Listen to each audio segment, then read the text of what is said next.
Arkansas Select Volleyball Club focuses on personal and athletic development of our student athletes and creates a safe, positive, and effective learning environment in which student athletes strive to achieve individual excellence within a team dynamic. We view the volleyball court as our classroom, transformed to teach lessons of character, discipline, respect, responsibility, accountability, commitment, leadership, work ethic, teamwork, courage, integrity, communication, the importance of sacrifice and sportsmanship, plus many other important values on and off the court. Search Arkansas Select Volleyball online or visit our Facebook page, Arkansas Select Volleyball, to find out more.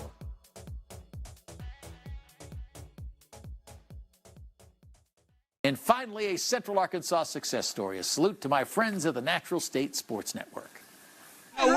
Few people are enjoying calling high school games more than Steve Henson. 25-20, 15, 10, 5, 4, 3, 2, 1. Give him 6. What a play by the Coyote. So much fun to be able to call the game with that excitement. The parents love it. The fans love it. The kids just absolutely eat it up. We could get him involved more. That kid's, he's got a ton of talent. Steve and his partner, Will Watkins, who Steve calls the mastermind, did their first game 5 years ago. Fast forward to 2025, 5 schools now have contracts with the Natural Sports Network. It was one of those things where, you know, when we started doing it, we had no idea what we were doing. So it was like, hey, we'll do it, and if people think it's cool, then great. There's no way you could have gotten me to believe that we'd be where we are today and the impact we've had. Good decision by the Bears to hold it right there. Oh! And they take pride in the quality of their broadcasts. We want to be able to put out something that's not just, you know, anybody can, with the advent of Huddle and everything else, anybody can put a stream out now. But we want something that that the viewer can enjoy, and from commentary to the angles to the cameras. The Hornets are headed to Bank of the Ozark Arena on Saturday. They say the guy behind camera, Will Watkins, searches YouTube on how to do games. And he's been the mastermind behind the whole deal. But it's a quality product. Yeah, it's a great team over there. Okay, good stuff, Sully. Thanks very much. We'll be right back.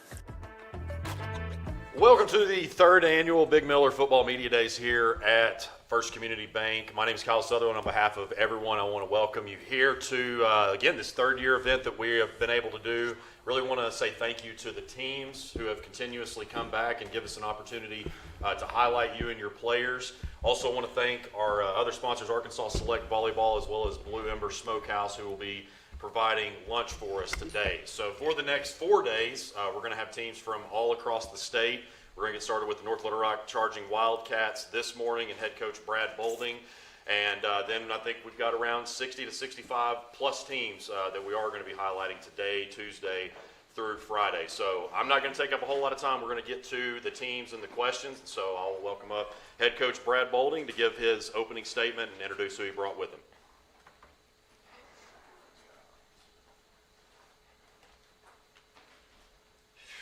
All right. Thanks for having us, guys. Appreciate you doing this again. This is always an awesome thing that we all look forward to every year, and super excited about being here today. Being first. I like being first. I'm really excited about this year. You know, that last year was a transitioning year. Changing a culture takes some time. You know, I always tell everybody we live in a microwave society, so everybody wants things fast. But I really work on trying to slow things down. I mean, that's kind of my philosophy, and making sure that everybody is on the same page and understands what the goals are. And when you do it that way and you take your time, you end up with not having to go back and fix a lot of stuff. Learn those things the hard way in the past. And so I'm really, really excited about this group, the senior class. It's a good group of leaders. And it's a group that I think that is really going to surprise a lot of people this year. We're not going to write checks, but we're really excited about, you know, our transition this year from last year. I think people will see a big difference in the way we fly around and our discipline. You know, last year there was a couple games like the Little Rock Christian, Bentonville West game. I mean, we should have won those games, and that we didn't understand how to finish. And so on our bands that our players are all wearing, that's the word this year, finish. So we want to finish every game that we play in, every practice that we're in, every team camp, 7-on-7, whatever. We want to finish, and we want to finish the right way. And so that's kind of what our going into this season. And, of course, the brotherhood, that's something that I've always used, and And these guys have really done a good job of buying into it. Yesterday, they were all just on their own. They just went and ran up Pinnacle Mountain a little bit faster than what I would normally go, but and then took a big picture, big group picture. You know, that's the kind of stuff that we didn't have to coach that. That's stuff they did on their own, and so I'm really excited about the seniors in this group of guys, and they're going to be great leaders. So I'll start down here with Matt Gobert. Matthew was corner last year, receiver. Planning on the same thing this year. He had a little bit of a bump in the road this summer with a knee injury, but nothing that required surgery. He was able to rehab and come back, so we're excited to have him back. Next to him is Christian Reeves. He's a running back for us. He transferred in last year from Rising. He had hip surgery directly after the season. But let me just tell you, I've coached some great players, and this guy's on that kind of level. He's explosive. With a hip surgery or hip injury before the surgery, he was still playing basketball, and I had him come down and just check his vertical, 40-inch. I mean, just came in there, no stretch, just jumped, 40-inch vertical, and that's with an injury. So I'm anxious to see that transition for him after he played the whole year last year, hurt about 70%. So I think people are going to really be impressed by him this year. Next to him is Davion Jordan. He transferred into us from Maumelle this past year. I think in transition between coaches, that happens quite frequently. It's happened to me. But Davion was a starter for them last year. He just played both sides of the ball there. Yes, sir. Yeah, he's going to be getting some action on offense with us too. But he's a big part of our defense. He's our Mike linebacker. Count on him to run that defense this year. And guy has a tremendous amount of upside. All these guys right here are collegiate level football players, and he will have that same opportunity too. So he's got several offers, so I'm anxious to see him. This first game we have coming out of the gate with Rogers this year, I'm anxious to see him as well. And then Devin Harris, he's a transfer from Parkview. Came over as a receiver and a free safety. And he's had a little knee injury this summer, no surgery, but did a little rehab, and he'll be back within a week or so. But I'm super excited about this group because they understand what I'm expecting from them as far as leaders, and then carrying on our philosophy with when we're not around, whether it's the locker room or whatever. That's how you create good culture. And so again, super excited. And, I know some of you were not on the team last year, but just hearing Coach Bolding talk about setting the foundation and finishing games, finishing whatever it is you guys are doing, just kind of talk about how you have bought into that and what you've seen from the team. We can just start from down here. Man, I ain't gonna lie, a lot of frustration, a lot of things been going on. So main things of brotherhood, we've been trying our best to come together. And most of the time, sometimes we even watch film. We watch the last year game, just see what we did last year. That was a mistake. What we could bring that week one this year. What can we take out just starting off this year, and all that. And sometimes we just, you feel me, just be there for each other. We just have to stop always going at it and become more of a brotherhood, like Coach Bowden said. So a lot of things been going. Actually, it has been changing a lot for us lately. You can imagine coming into a program that was 0-10. So no knock on anybody or anything like that. It's just the program was in bad shape. So yeah, like he said, we had a ton of stuff we had to fix, and we're still fixing it. It's not fixed yet. It's going to take some time still. It's a great question. You got anything, Chris? I'm just happy to see the team coming together, and working together as a team. Everybody bonding, and we might, fight a little bit, but that's a part of the team. We brothers, So I just like to see the team bonding, everybody getting along, everybody just working, working to get better. Just get better every day, just come here, just work, we got to just keep a disciplined mindset. I try to keep my teammates encouraged as much as I can, we just got to get better, you feel me? That's all. I remind my team that we all have the same goal, and that's to win state. So if you just focus on the goal, you got to do the things that that's required to win the state championship, and they come with discipline and holding each other accountable. So that's what I you know, seeing myself. That's what I focus myself on doing, is just hold my teammates accountable. Yep. So yeah. And Christian, I got a chance to look at you for the first time as a sophomore in the Rising Fordyce game. It was a great game, and you know, I knew that you were going to be pretty special then. Like all those, hearing Coach Bolding say that was the things that I was thinking that night. And one thing about Coach Bolding, you know, multi-time state champion head coach, but he specializes in running backs. He's sent a lot to big-time college football. How has being under his tutelage helped you for, you know, over a year now? And also too, you got a pretty good backfield mate in Jeremiah Buckner. I know that's going to be a lot of fun this year. Oh yeah, it's been good. You know, since I done came up here, I done learned new things about running back, like the way to play, patience, you know, timing, everything. Like I just learned so much more, and I want to keep continuing to learn more about it. You know. And how about the 1-2 punch with Jeremiah? I don't want to give away too many secrets here, because I know there's some in the state that aren't too familiar with him, and maybe as much, but I know you guys kind of are a little bit of a two-headed monster. Oh yeah, that's my dog. Yeah, we actually think that pony off of that. We've been doing a lot of split backs this summer. Yeah. Always liked that a lot, and I've been able to do it some in the past. But I'm really excited about these because they actually really love to block for each other, which is kind of unusual for running backs. They all want to carry the football. Yeah. The fact that they want to go and block for each other makes it. Well, and I know if they're playing for you, they're going to block. Oh, they're going to block.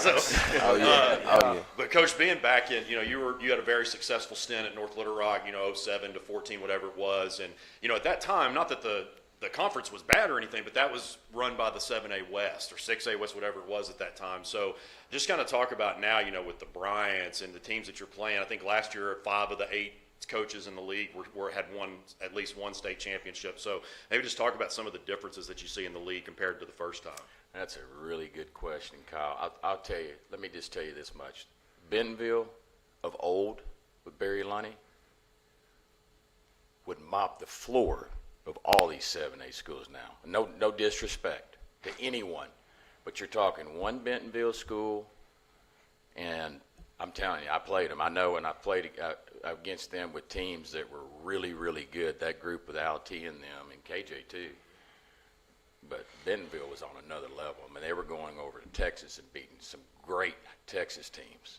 So I don't, and that is no disrespect. I think people that know me know I'm not disrespecting Bryant or Conway. I'm just telling you that time Bentonville was special. Now I think there are a lot more really good teams. You know, before you had the group at the top, and then everybody at the bottom was just kind of walked over them. Don't mean that in a bad way either, but they were just at that level. Now I think you have a lot more teams, and I think 7A Central, and you better be ready to play every week. It's a little bit different than when I was here the last time. You had some teams in there that maybe shouldn't have been 7A, I don't know, whatever, but we have some very well coached teams at every level, and then we're going up to, we got Rogers and Springdale this year up in Northwest Arkansas, and I want to maintain that because you're going to play one of those teams eventually.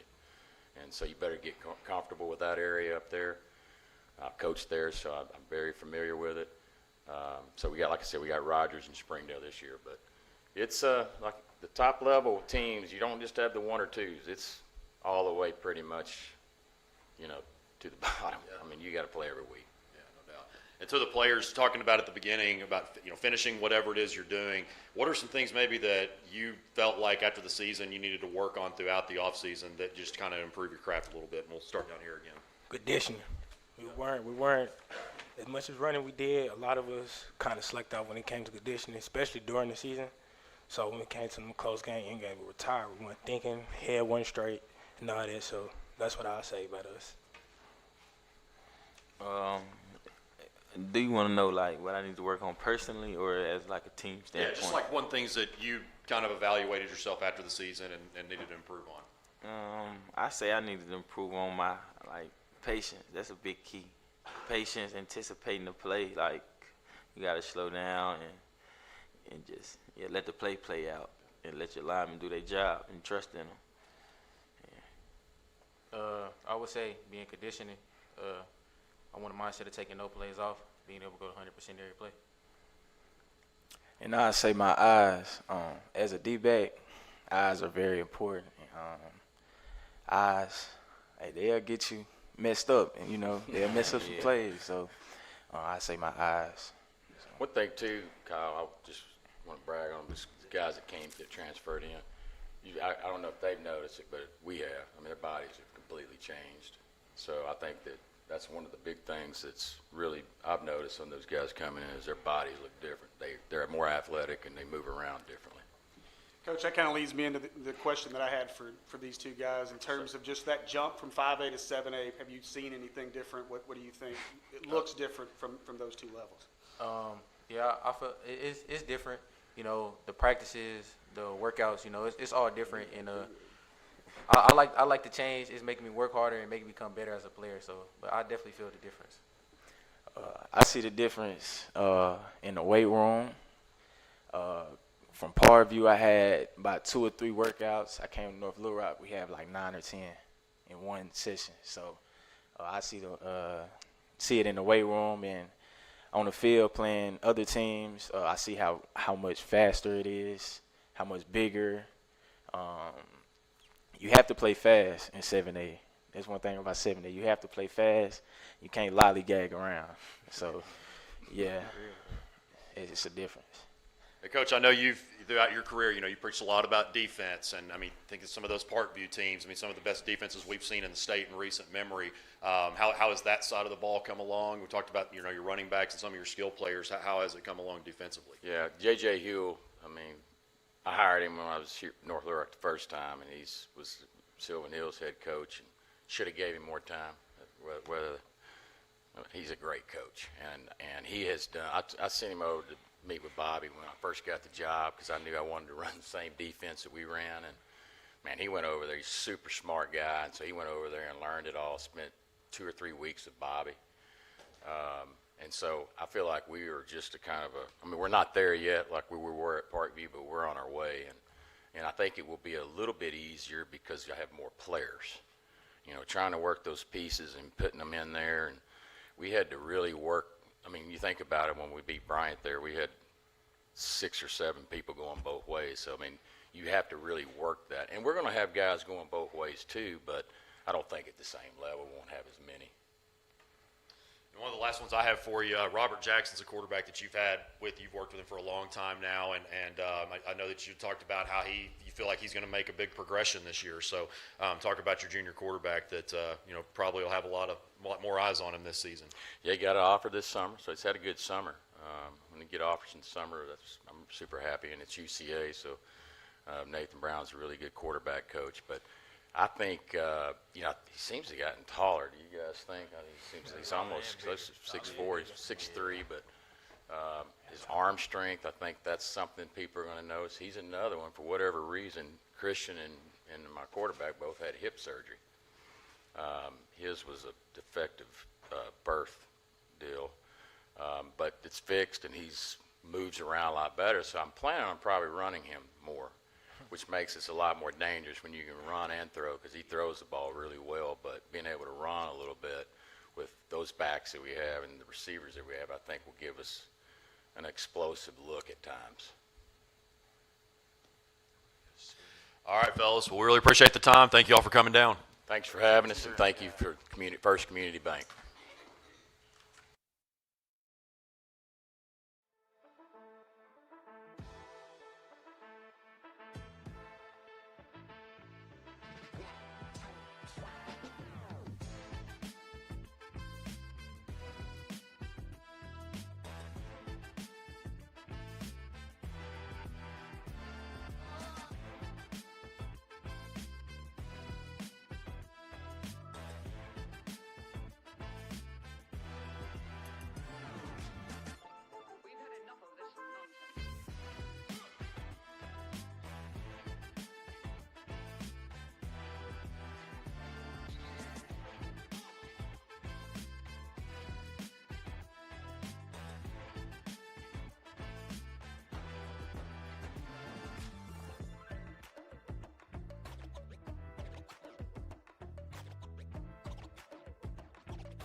right, up next we've got head coach Daniel Allen and the Conway Christian Eagles. Coach, I will pass it over to you for your opening statement and to introduce who you brought with you. All right. Thank you all for having us.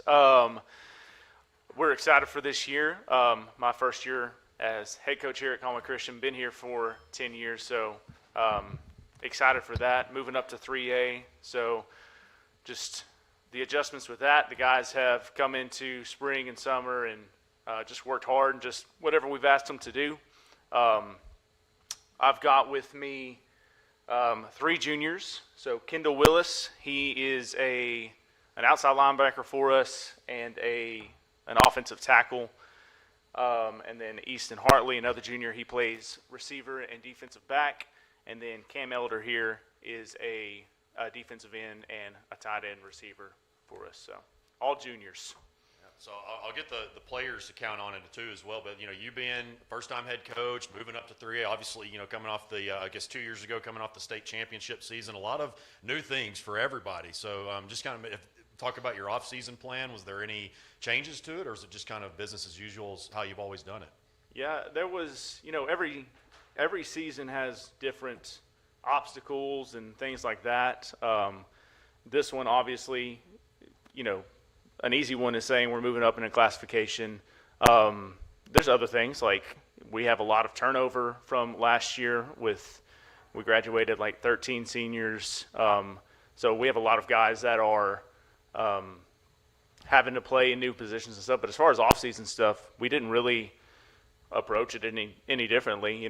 We're at a small school. So a lot of these guys, Cam and Kendall here, they both play baseball, so they're doing that up until school's out, basically. So they still come in and work out even during their baseball season.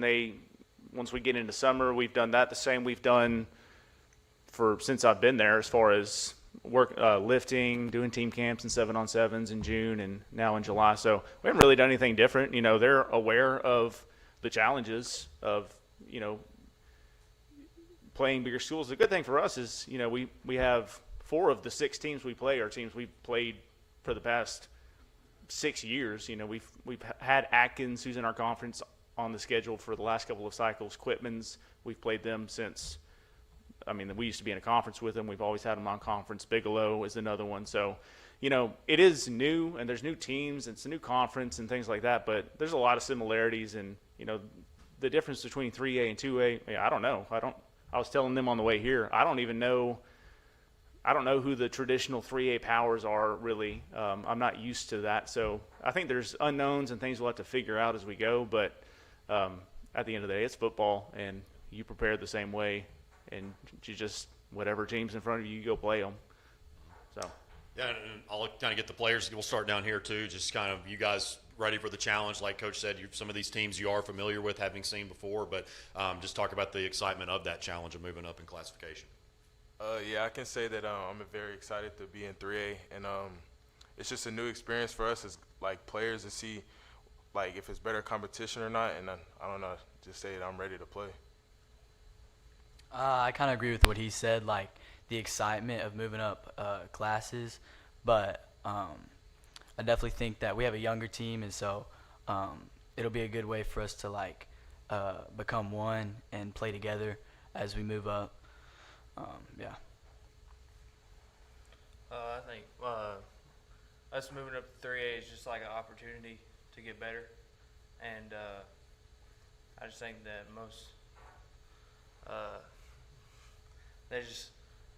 it just grows our team and makes us better. It's like you said, you've been at Conway Christian for 10 years. A lot has happened in that 10 years. In 2021, you have the 1-win season going all the way to 2 years ago, the state title. How can you apply what you've seen in an assistant and what an assistant has taught you to become a new head coach? Yeah, I think one thing I've learned in those, I've been, like you said, 10 years. I have seen the absolute best in our school's history going undefeated and winning a state championship, and I've seen the absolute lowest in our school's history. And I tell people all the time, I'm the same person. I'm the same coach. We run the same defense. I make adjustments and stuff, but I don't do anything different. Coaches get a lot of credit both good and bad. When things go well, like a lot of times it's just players. Like you've got guys or you don't have guys, and they're invested in what you're doing or they're not, and that's what makes or breaks, the seasons that are the great ones where you end up at War Memorial, and the ones that you look back, you're like, oh my gosh, we missed out on something. So I'd say something I've learned is like, we can project things. Like we can look at our team and our roster and we can say, okay, I think this is where we're going to be, or I think this is where we're going to be, but none of that matters. Like kids are going to buy in or they're not. I think these kids have bought in, and that doesn't always result in wins. It doesn't always result in losses. Like there's so many variables in a sport, in a profession that relies on teenage kids to do things right consistently. Like a lot of things can go right and a lot of things can go wrong. So, focusing on other things that are not just the result, the wins and the championships and stuff like that, I think is what I've learned. That football, I'm sure like most people know, like it's a great sport. It's a great teacher of life, and it has all kinds of lessons that you can learn from it. So just really focusing on those things with them, whether you're going to be good or bad. Like, we've done the same. Our process and how we talk to our kids is the same, whether we think we're going to be good or whether we think we're going to be bad, and the results take care of themselves. So. This is for both coach and players. You talk about the turnover with seniors. You guys are juniors. You guys are now upperclassmen. Just kind of how have you seen them step up in a leadership role, and what have you guys done to really grow this offseason? Yeah, so we have 2 seniors on our team. And part of that is, I think the senior class at our school only has 10 boys in it. So it's just a really small number of class. And then the 2 guys that we have playing football, one of them's never played football before. He just decided to come out and has actually done a pretty good job. And the other one came to our school last year. So he was ineligible, didn't get to play. He's ineligible until like our bye week this year. So it's just an interesting dynamic. I don't know if I've ever seen a team that has that little senior leadership, if you want to call it that. So we're relying on a lot of young guys. A lot of sophomores are going to come in and have to play, and they've got some ability and stuff, but they are sophomores. And then even a lot of our juniors, they're taking on roles that, usually you have this progression of, okay, I'm a sophomore, I'm going to follow the seniors. I'm a junior, I'm going to follow the seniors, and kind of, I'll have some voice. But these guys are having to take on a lot, and we've talked about it. Like, we've identified that dynamic early on, and they're having to take on a big leadership role. And I think it's going to help them in the long run. It's going to help our team. It's definitely going to help us moving forward. Next year we're going to show up here and be like, yeah, we've got 15 returning starters and stuff like that. So, it is a challenge, but they've embraced it, I think, and it allows not just them, but even the sophomores feel like they have more of a voice, because no one's leaning on the senior to show them what to do. Everyone's just got to kind of pull their weight and figure it out and find their role and embrace that. So I think it's been good for us, and it'll help us out as we get into the season moving forward. Yeah, I can definitely say that being a junior, it's an opportunity for me to allow to show younger guys how to become a leader and like show them how it is to really be there for one another. And I don't know, it's just a great opportunity to be in. And like last year as sophomores, we had to stand up or like pick up the weight where the lack of juniors was. And so we're going to have to just continue doing that as this next year comes, and guide the sophomores through the season. I just feel like it's an opportunity for us to, take on that leadership role and just own up to it and like just carry our own weight to finish the year. And Coach, talking about the youth, being sophomores and juniors, I don't like to use the word easy in any kind of capacity in sports, but does it make it easier maybe to get your guys to buy in when there is a blueprint? There's a lot of teams that have a good sophomore class, a good junior class, but you guys have a state championship within the past 2 years. Here's what it took. Here's what we know we had to do. Does that make it a little bit easier to get the kids to buy in just having done that before? I mean, you can ask them. I think I think it always helps when you can point back and say, again, multiple examples of good and bad of this is a group that, yes, definitely had a lot of talent, but also were fully invested in what we were trying to do, and look at what they did. This is a group that didn't have as much talent, but still could have been good and did not buy in, and you see the results. So it always helps to be able to point them back. I mean, Cam and Kendall here, they moved up, and we were talking about on the way here, like, they got a ring too. Like, they were standing on the sideline at War Memorial, so they can always, even if they didn't play in the game, they were a part of that experience. So having young guys, I think, especially as a first-year head coach, it kind of is nice because they don't know, like, it's new for everybody. So there's no, yes, you have experience you can point to, but they don't have experience necessarily they can lean on and be like, well, this is what we did last year. This is how it was this year. This is just our routine. Like, we come in and we have the same standard we've always had, but how we do it, how we practice and things like that will be different. So it's new for everybody. So I think it helps that we're all young, we're all trying to figure stuff out together. Whether it works or not, we'll see. But I do think that youth is kind of a blessing sometimes.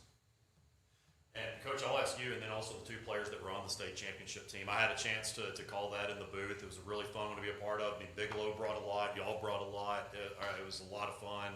I'm sorry. EPC. Or EPC. I'm sorry. EPC. I was thinking about another championship. EPC. EPC brought a lot down. But obviously just a great atmosphere, getting to experience Little Rock War Memorial Stadium. Talk about I always like to ask about the community support. For you guys, I know it's a private school, not necessarily all of Conway, but just the backing that you have, the support that you have. Just talk about from the state championship season and all the support you have got. Yeah, I'll go first real quick. I mean, that whole experience was incredible, and not everyone gets to do it. So I remember going out there for like warm-ups before the game and like doing the jumping jacks where you spell out Eagles, and it was just like echoing. I was like, this is cool. But then you look up and you don't really know, like in the game, you can tell it's different. Like you can feel it's not a normal Friday night where there's a couple hundred in the stands. But you're just playing the game and you're going. But then, I go back and look. You go back and watch the broadcast after, obviously, because you won, so you want to go back and relive it and stuff. And we were the visitors, so the camera's pointing at our sideline, and it was it was thousands of people. I think our game, it was a 2A game, but I think our fans made up I think there were 9,000 at our game, and 6 or 7 of them were on our sideline. So I think it's really cool. As a private school, our community, it is a different thing. Like, we don't have a town. We're not a small town where everyone just we're a small school in a really big town. So it's an interesting dynamic, but we have great support from our administration to our parents to alumni that come back and will stand out in the end zone during the games and stuff. I think it is unique. It's different than, like I said, other schools that have a town kind of thing going, but we definitely have great support from everyone involved, and people love coming back to our school and hanging out and talking to us. And we had one kid this morning when I walked into the weight room that played last year that was in there working out and stuff. So I think we have great community support from alumni to parents to people that just like to come watch football, and our school is close to them. So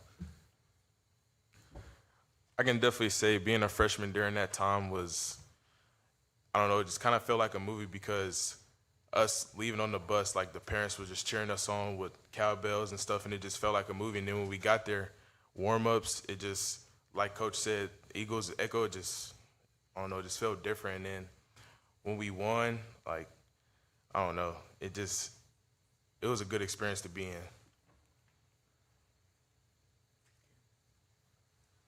I was just thinking, the intensity of the game was just so much higher. It was just everyone's there to watch this, and even though I didn't play in it, it was just it was an incredible experience to be a part of. Coach, as we wrap up here, who are some others, that might not be here today that you expect a lot from this year? Well, a lot of them. I can name the whole roster. I mean, we've got 28, 20, somewhere around there, kind of mid to high 20s. So everyone's going to have to play. I can't think of a single person. You always have like those guys that are on the team, but they're there for practice. But I can't think of a single person that is not going to contribute in some way. So I will leave someone off, but I mean everyone on the team. But you've got, as far as sophomores go, Crafton Fowler, who is going to be our quarterback, and then Creed Hildebrand is going to be another sophomore who will get a lot of snaps at running back. And Crafton's, I think right now he's with our offense coordinator watching film and stuff. Like he works extremely hard. He's young. He's going to screw stuff up, but he is an extremely hard worker. Creed Hildebrand, like I said, we were at a team camp last week, and he was like trying to pick fights with people, like laughing at them. He's an extremely physical back, plays linebacker too. Chase Culpepper's another linebacker, another sophomore that has really good instincts, will play a lot. Our offense and defensive line, I think, are strengths of our team. They're ones that actually have a lot of returners coming back from last year with Kendall, and then Justice Patterson, who is another junior. This is only his second year playing football, and he has gone from last year, like barely even knew how to even get to the football field, to he has gained so much strength and weight, and like really embraced what his role is going to be. So he's going to help us a lot. Grayson Cohen's another lineman.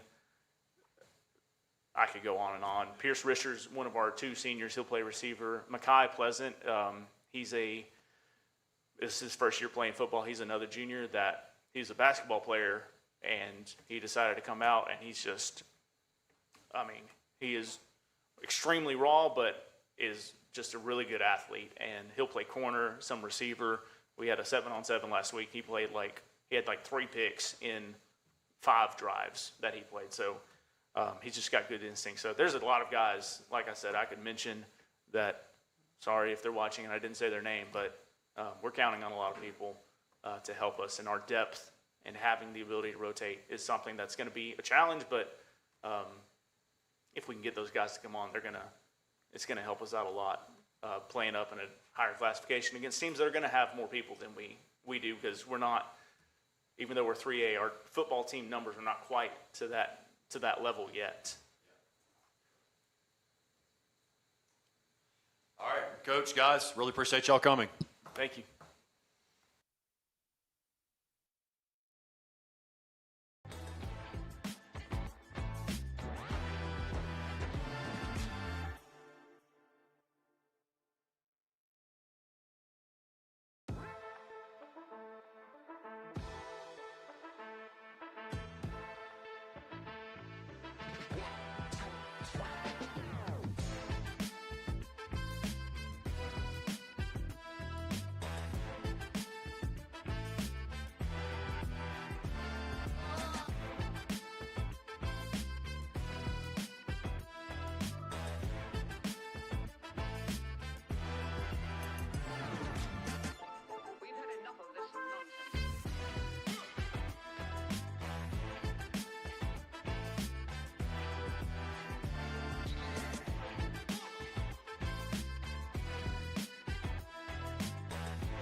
Maxie Craig. Get Jackson. All right, up next, we've got the Des Arc Eagles with head coach Nick Smith and his players. I will go ahead and pass it over to Coach Smith for his opening statement and introduce who you brought with you. Yeah, thanks, Kyle. Appreciate it. And everybody with the Big Miller Football Media Days, we appreciate y'all asking us to be here, and just excited to represent our Des Arc football team. Really excited about this year. Got some really good players returning. Had a great 2025 season with a semifinal finish, and learned a lot from that season as my first year as head coach. And lots of highs, lots of lows. These guys can tell you we learned a ton from the season last year about how to handle adversity, how to handle success, and then what it takes to lead a team and make a playoff run towards the end. So really excited to have them here. And so I'll introduce my guys that I brought. To my left, I have Easton Estes. He's going to play some offensive line, defensive line for us. I got CJ Wilhite. He's going to start at corner and our slot back. I've got Hudson Goodman. He's going to be quarterback and play a little free safety. And then I got Braden Canup. He's going to be our will linebacker, inside linebacker, and he's going to start at slot for us. Hudson, I've got to start off asking you because reading the preview, I saw that you played with a fractured leg last year. Now, I don't know what it is about Des Arc quarterbacks playing injury. I think back to Luke Morton in the 2020 Absolutely. championship with the club. There's those country tough guys. Run us through that through the season. You thought it was this injury, it turned out to be this, and just going through all that. Yes, sir. It happened during the scrimmage game, and we went to physical therapy and got needle therapy for it.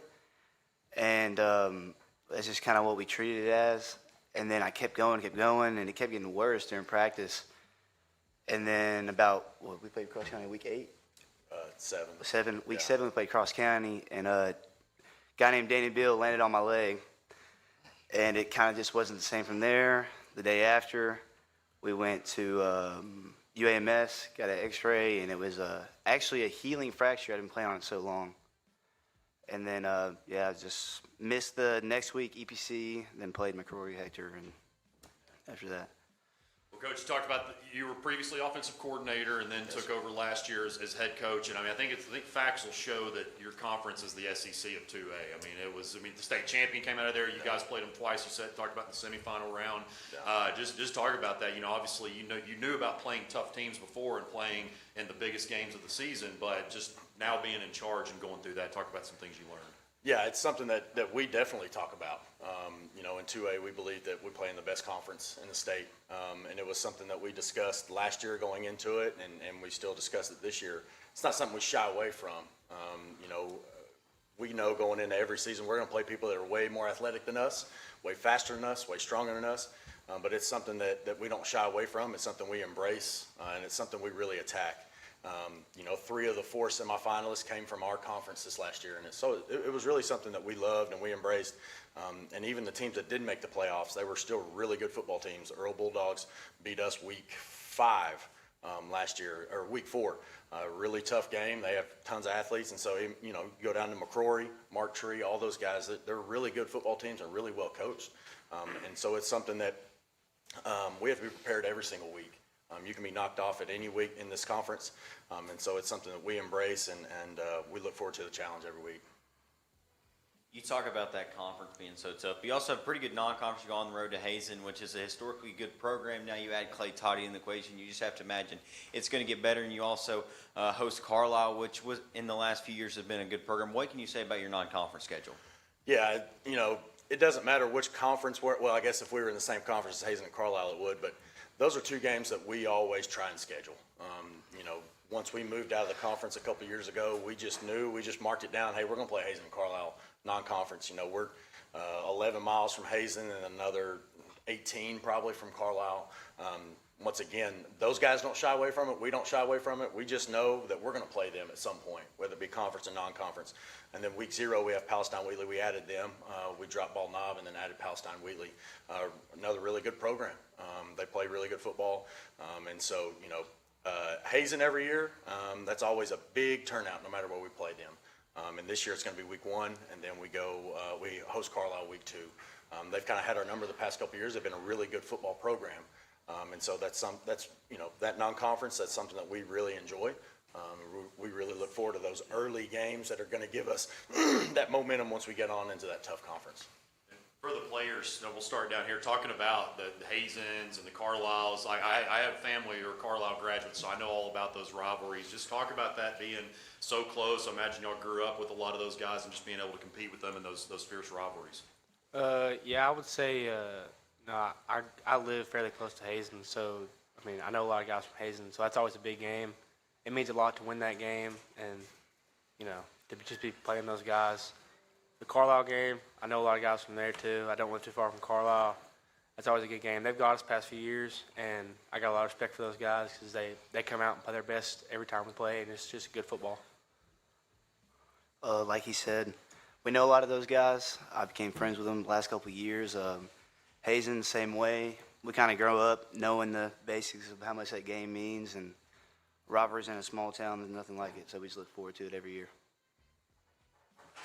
And like what he said, Hazen, I mean, the first time I moved here, I seen them play. They was all right, but they're good. But this good competition. And Carlisle, you know what happened a couple of last years, but they're a good team. Yeah, we've always grown up playing Hazen, knowing how big the rivalry is with Hazen and Carlisle.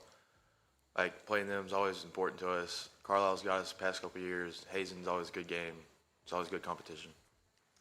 One of the most fun things about 2A, you're seeing teams throw the ball a little bit more in the smaller classifications now, but the flex bone, the dead tee, all these just smash mouth type offenses. Talk about, you previously being the offensive coordinator, you can talk about just being able to call plays and run the ball down people's throats. But just the pride that you guys take in that and being, out physicaling people, and players can get involved in on it too if you want. Yeah, it's something that's always been a part of Des Arc, is being able to run the football. And it's a belief of ours, our coaching staff, and our players that once you get deep into the playoffs, and it's true at really any level of the game, you go to, high college football, lower level college football, and then into the NFL, those teams that are making deep runs are running the football and playing good defense. And so it's a core of what we like to do with our flex bone. It's something I've been working with the coaches at Harding since 2015. And so, those are deep in our roots. That offense fits our kids really well.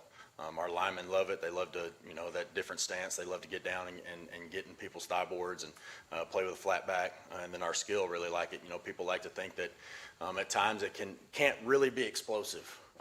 But this guy right here to my left, Hudson and Braden, those guys do a really good job, and you'll see some really explosive plays from them. 20 yards plus, that's what we consider an explosive play. And so you're going to see a lot of explosive plays out of them. And then, we still attack it with the death by 1,000 cuts also. Our fullback is a returning 1,000-yard rusher. He's going to be a senior, Jamie Collins, and that guy loves it. He's going to get us 4 yards plus, and then we're going to, play the next play. And it's been in our Des Arc football blood for a very long time to run the football, and it's something that we'll continue to do. Hudson, I'll ask you too, a very important part of that flex bone is being able to make really, really quick decisions. I would imagine coming into year 3 as the starter, it's probably slowed down a good bit for you now that you're familiar. So I want to get just your take on running that offense and the decisions you have to make, and then, Coach, how convenient it is to have a 3-year starter at that position. I love it. You see, I'm built for it. I've grown up knowing this is the football you play in Des Arc, and it's part of the brand we play. We do a lot of reps every week. Coach has done a great job. Endo, group pod, half line, anything we do. Now everything's kind of just coming to me now. I will say my sophomore year, it was rough. It's not easy, but now it's all coming together. Yeah, it's a blessing to have a guy like Hudson back there. We've been blessed since my, first year. You mentioned Luke Morton, a guy like Luke Morton in 2020, and then we've been blessed since then to have really good guys at quarterback, really smart, physical guys. It takes a lot. It's not just, making the reads and being able to, dish it off to the slots. It's also, once you get the right read, if they give you a quarterback run, being able to be physical in that game too. And Hudson does a great job. I don't have to talk about his toughness because you brought it up, playing on a fractured leg. The one game he had to miss against EPC, it was killing him. He didn't want to sit out, but I told him, hey, we got to at least sit 1 week out, knowing that it's a fracture. And so that's a great asset for us. He's going to be a 3-year starter, and so we're really lucky to have Hudson at quarterback. And guys, obviously, I know you love all your teammates, but I wanted to ask the other players. You know, you rally around your quarterback. You know, your quarterback is your natural leader, especially as a senior 3-year starter. Knowing that he was willing to put that out on the line for you guys and play on a fractured leg, just how much more confidence does that give you in him? I mean, I was already confident without him just playing on a fractured leg. I mean, we both started since we were sophomores, and I mean, every game he's going out giving tremendous effort, you know, giving all he's got, and I mean, you just can't ask for anything better from him. I mean, the whole team rallies around him, and I think that he's going to do big things this year. I said the same. Playing with Hudson, I get confidence every time I play on offense. But yeah, he's a really good player. I can say that. Yeah, as a center last year, I was really confident, like not bumbling snaps, not worried about what he's going to do with the ball. I was confident in his decision making. And moving to left tackle this year, I'm still confident with his abilities. I know he's going to do big things this year. Hey, Coach, obviously these are some of your top guys here with you. Who are some others that we need to watch out for in 2026? Yeah, so I mentioned earlier our fullback, Jamie Collins. He's going to be a senior. He split time at fullback as a sophomore, and he was close to 800 yards. And last year he goes over the 1,000-yard mark. He's going to be a really strong player for us up the middle with Hudson and him with that battery there. And then we're looking at we return two of our defensive ends, Brady Kane and I went blank. Case Bell. They're both returning with us.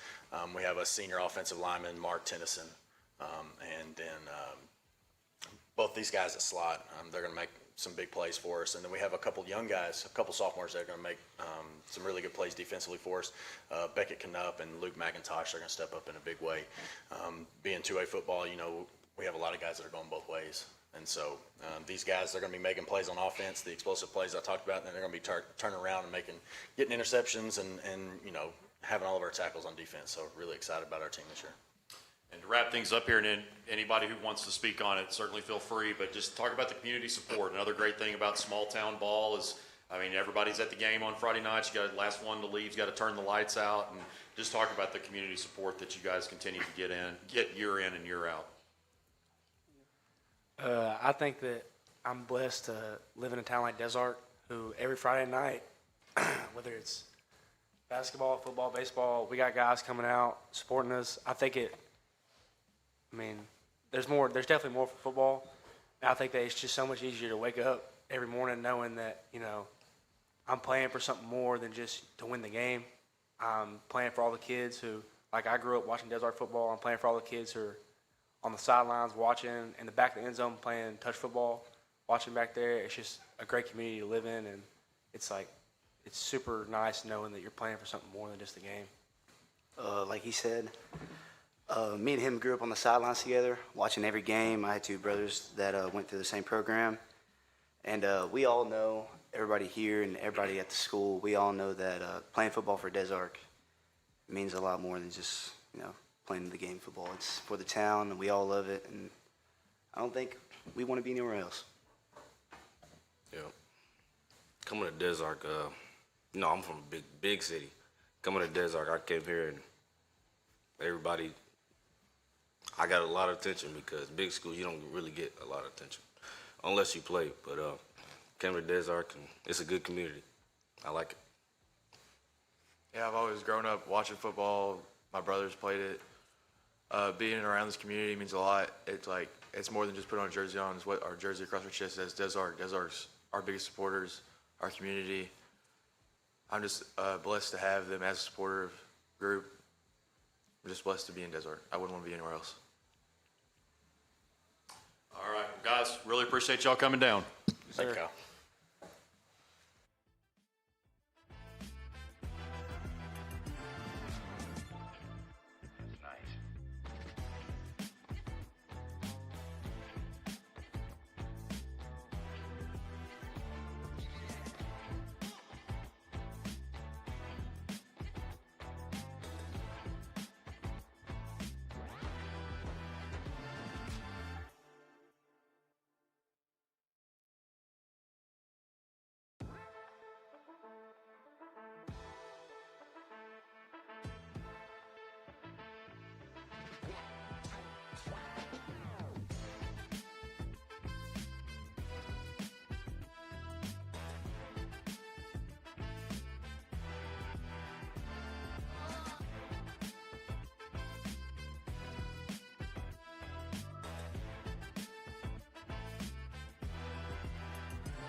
Octopus. All right, up next we've got the Parkview Patriots, led by assistant coach Gerard Chandler. Coach, I will go ahead and pass it over to you, and so you can give your opening statement and introduce who you brought with you. How you doing? My name is Gerard Chandler. Here we have Kingston Metcalf, Ty Jordan, Breon Bailey, and Dylan Fields. These are 4 of our seniors this year. Metcalf is linebacker, tight end, sometimes defensive end. Ty is offensive lineman and D tackle for us now. Bailey here, he is a safety and wide receiver, and Dylan is another offensive lineman, D lineman that we have. Last year, there's been some really great times at Parkview in recent memory. Made another deep run in the playoffs last year. So just kind of talk about, the mindset going into a new season and trying to get back to Little Rock in the state championship. Just trying to, we don't want to say reload, but just revamp ourselves a little bit. Lost to Lakeside obviously was a kind of nerve-wracking a little bit to us. We just had to go back, look in the mirror, and just reevaluate ourselves as coaches. I think our kids, they've bought into everything we've been doing from January until now, just having a blue-collar mentality right now. So that's kind of been our mantra, just getting our kids to come and just come to work. And to the players, just kind of what Coach was elaborating on there, we'll start down here, just the work that you put into the offseason. What are some things that maybe you focused on individually that you needed to improve Me personally, I say probably we definitely need to work on personally strength-wise. We definitely want to be physical and, definitely want to have a really good mentality going in. So I say those are some personal things. Really committing to trying to get back to where we were, because when we lost to Lakeside, we beat them in the regular season too, so that really hurt. And really committing, hard working every day to get back to where we were. Something I worked on personally is probably mental health. The game is a lot more mental than it is physical sometimes, and losing like that deep in a run in the playoffs can hurt, but getting up and keep fighting. Basically going off what Breon said, working on mentality, working on getting stronger, getting more physical, just keep implementing that mindset that we've had all these years, going through it, and just getting better through the offseason. So you look at your schedule as a whole, you have North Little Rock at home, but then you have to go on the road to a Greenbrier team that was pretty good last year, and then at Joe T. Robinson. What can you say about your schedule as a whole?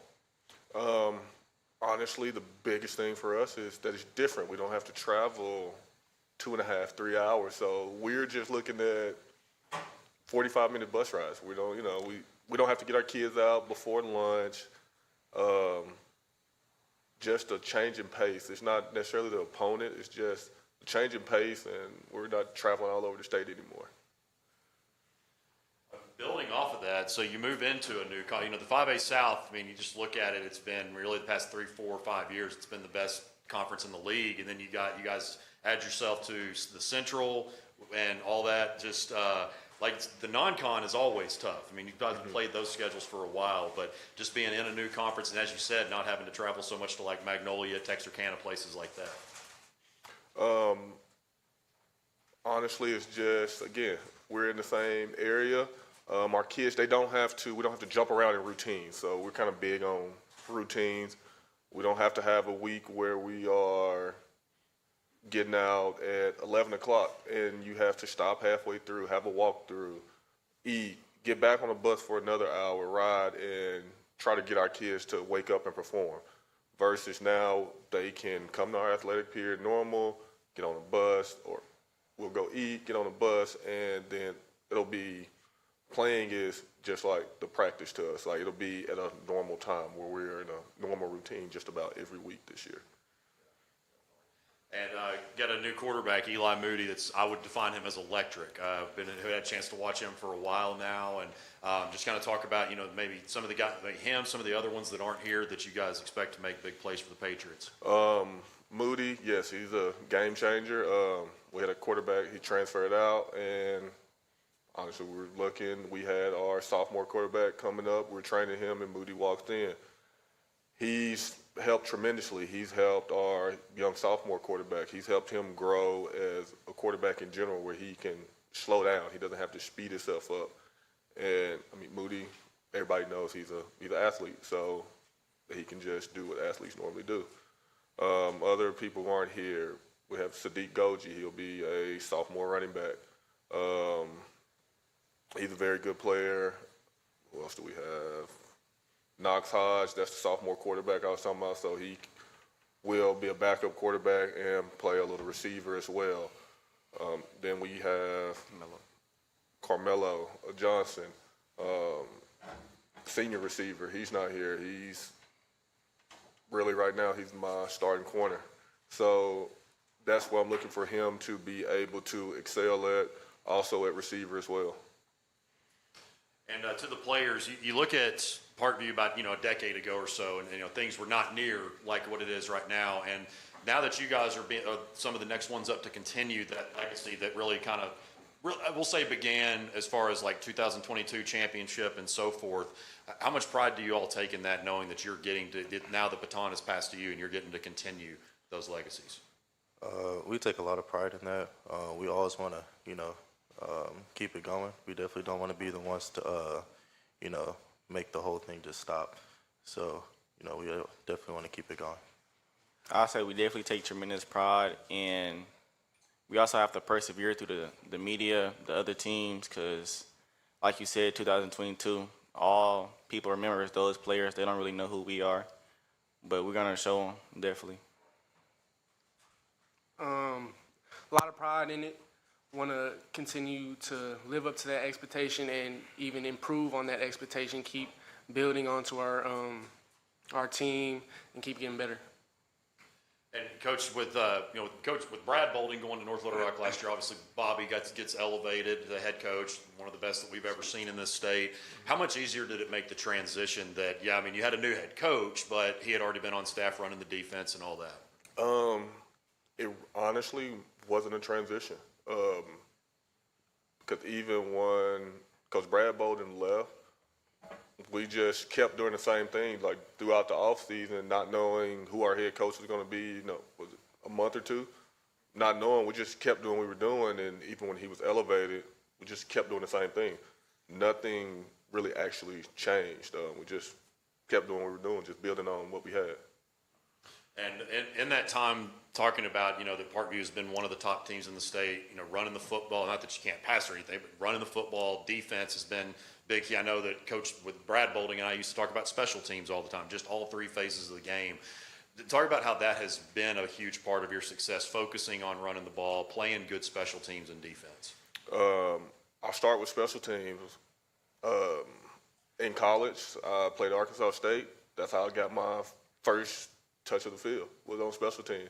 Then you just realize how critical those are, and then even as a coach, then you start realizing the little things, like get a punt block that's almost, your chances of winning drop by like 60%.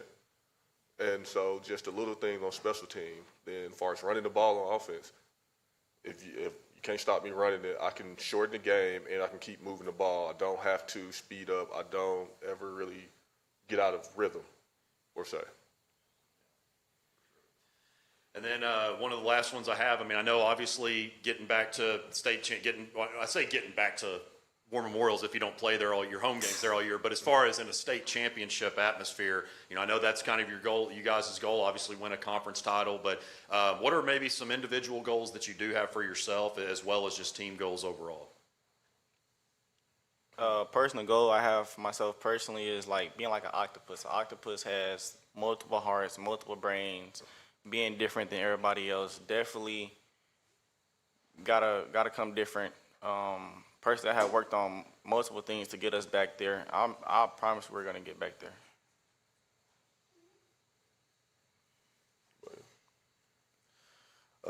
Some personal goals for me, I say I definitely want to be more of a leader. Takes a lot of leadership to win football games. It's not just the physical aspect of it, like Breon said earlier. You definitely want to make sure your teammates are good, and you want to hold them accountable. So that's definitely something I want to do, and that can really make good championship teams, good team effort in sport. A goal that I have is like to, as well as Metcalf, to be a better leader. You know, you can't just lead and tell people to do better if you're not doing this yourself. I want to lead by example, be a good leader for my team. Hopefully they fall behind me and, you know, we do good things. My goal is be just a better football player, a better individual overall, and just prove that I'm good and to other people. Actually, I lied. I got one more. So, Parkview has, over the last 5, 6, or at least 5 or 6 years, has been not. It's shown that it's been one of the best programs in the state by the amount of college coaches that you guys have just constantly on your campus. You mentioned Sadiq, that's already got he's going to be a junior, sophomore, and already has an offer from the Razorbacks. There's been multiple, Montario Elst and all these guys, man. But how much more does that motivate you guys seeing all these college coaches come in to see? Because ultimately, one guy might get looked at, but then you might show out in practice. So just having those opportunities to get looked at by coaches at the next level. A lot more. We definitely got introduced to it young with having them players that you named on our teams. And coach has told us multiple times he has seen many guys get offers just because they worked hard that one practice. Definitely coming with a different mentality. Even when the coaches are not there, we definitely still have to work as hard. Well, I say, it definitely makes us strive a lot more. I've talked to a few college coaches myself. You definitely want to build a great relationship with them. And it's like Brian said, you have one good practice and, they'll just throw you an offer. So, it definitely should make the young guys, strive a lot more and, get them good opportunities. All right. Well, guys, really appreciate y'all coming over. Thank you for having us.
All right, up next is the Marion Patriots, led by head coach Claude Johnson. And, Coach, I will pass it over to you to introduce who you brought with you and give your opening statement.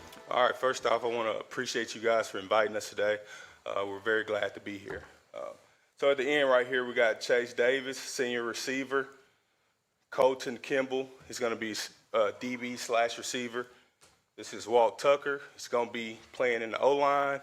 You got Jeremiah Dent down at the end. He's going to be our tailback. So you look at this season as a whole, obviously, you know, trying to just get over that hump. You've had multiple 6, 7, 8 win seasons in the past few years. What do you think as a coach you can do to get over the hump? Honestly, I mean, you can't avoid the work. The work that it takes to build a championship culture, it takes a lot. It takes being consistent as a coaching staff, as a football program in general. And then at the end of the day, you just have to work to get the most talent out of the guys that you possibly can. Championship is more of a mindset than anything. Bill Walsh said that before you ever become a champion, you got to operate like one. So that's what we're trying to build there, a championship mindset. And I think we've been doing a fine job this offseason trying to get there. And this, your first year being at Marion, I know, you know, from Pine Bluff, coached at El Dorado, just recently led some dynamic offenses at Parkview. Just talk about your adjustment up to Northeast Arkansas and just how the community has welcomed you there. It's been fun. The community has embraced me. It's a lot slower paced than it is here in Little Rock, but that's been kind of refreshing. I'm enjoying it, being around the community, being around the kids. The administration's great. It's been an adjustment for my family, being so far away from our family, which is located here in Central Arkansas and down in Pine Bluff. But we love it. We're enjoying it, and we're excited about it. So.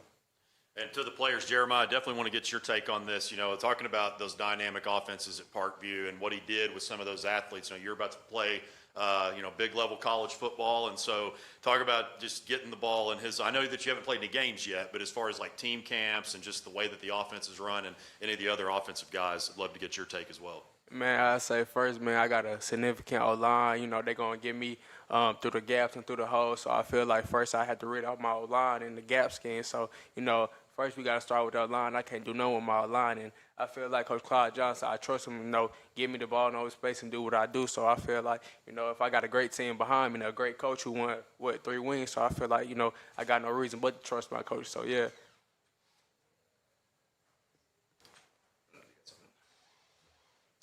You look at the conference as a whole, and obviously this is a new program for you, but there's quite a bit of changeover within the conference. You have a new coach at El Dorado, a new coach at Sylvan Hills. What can you say about the 6A East as a whole? I think it's going to be very competitive from top to bottom.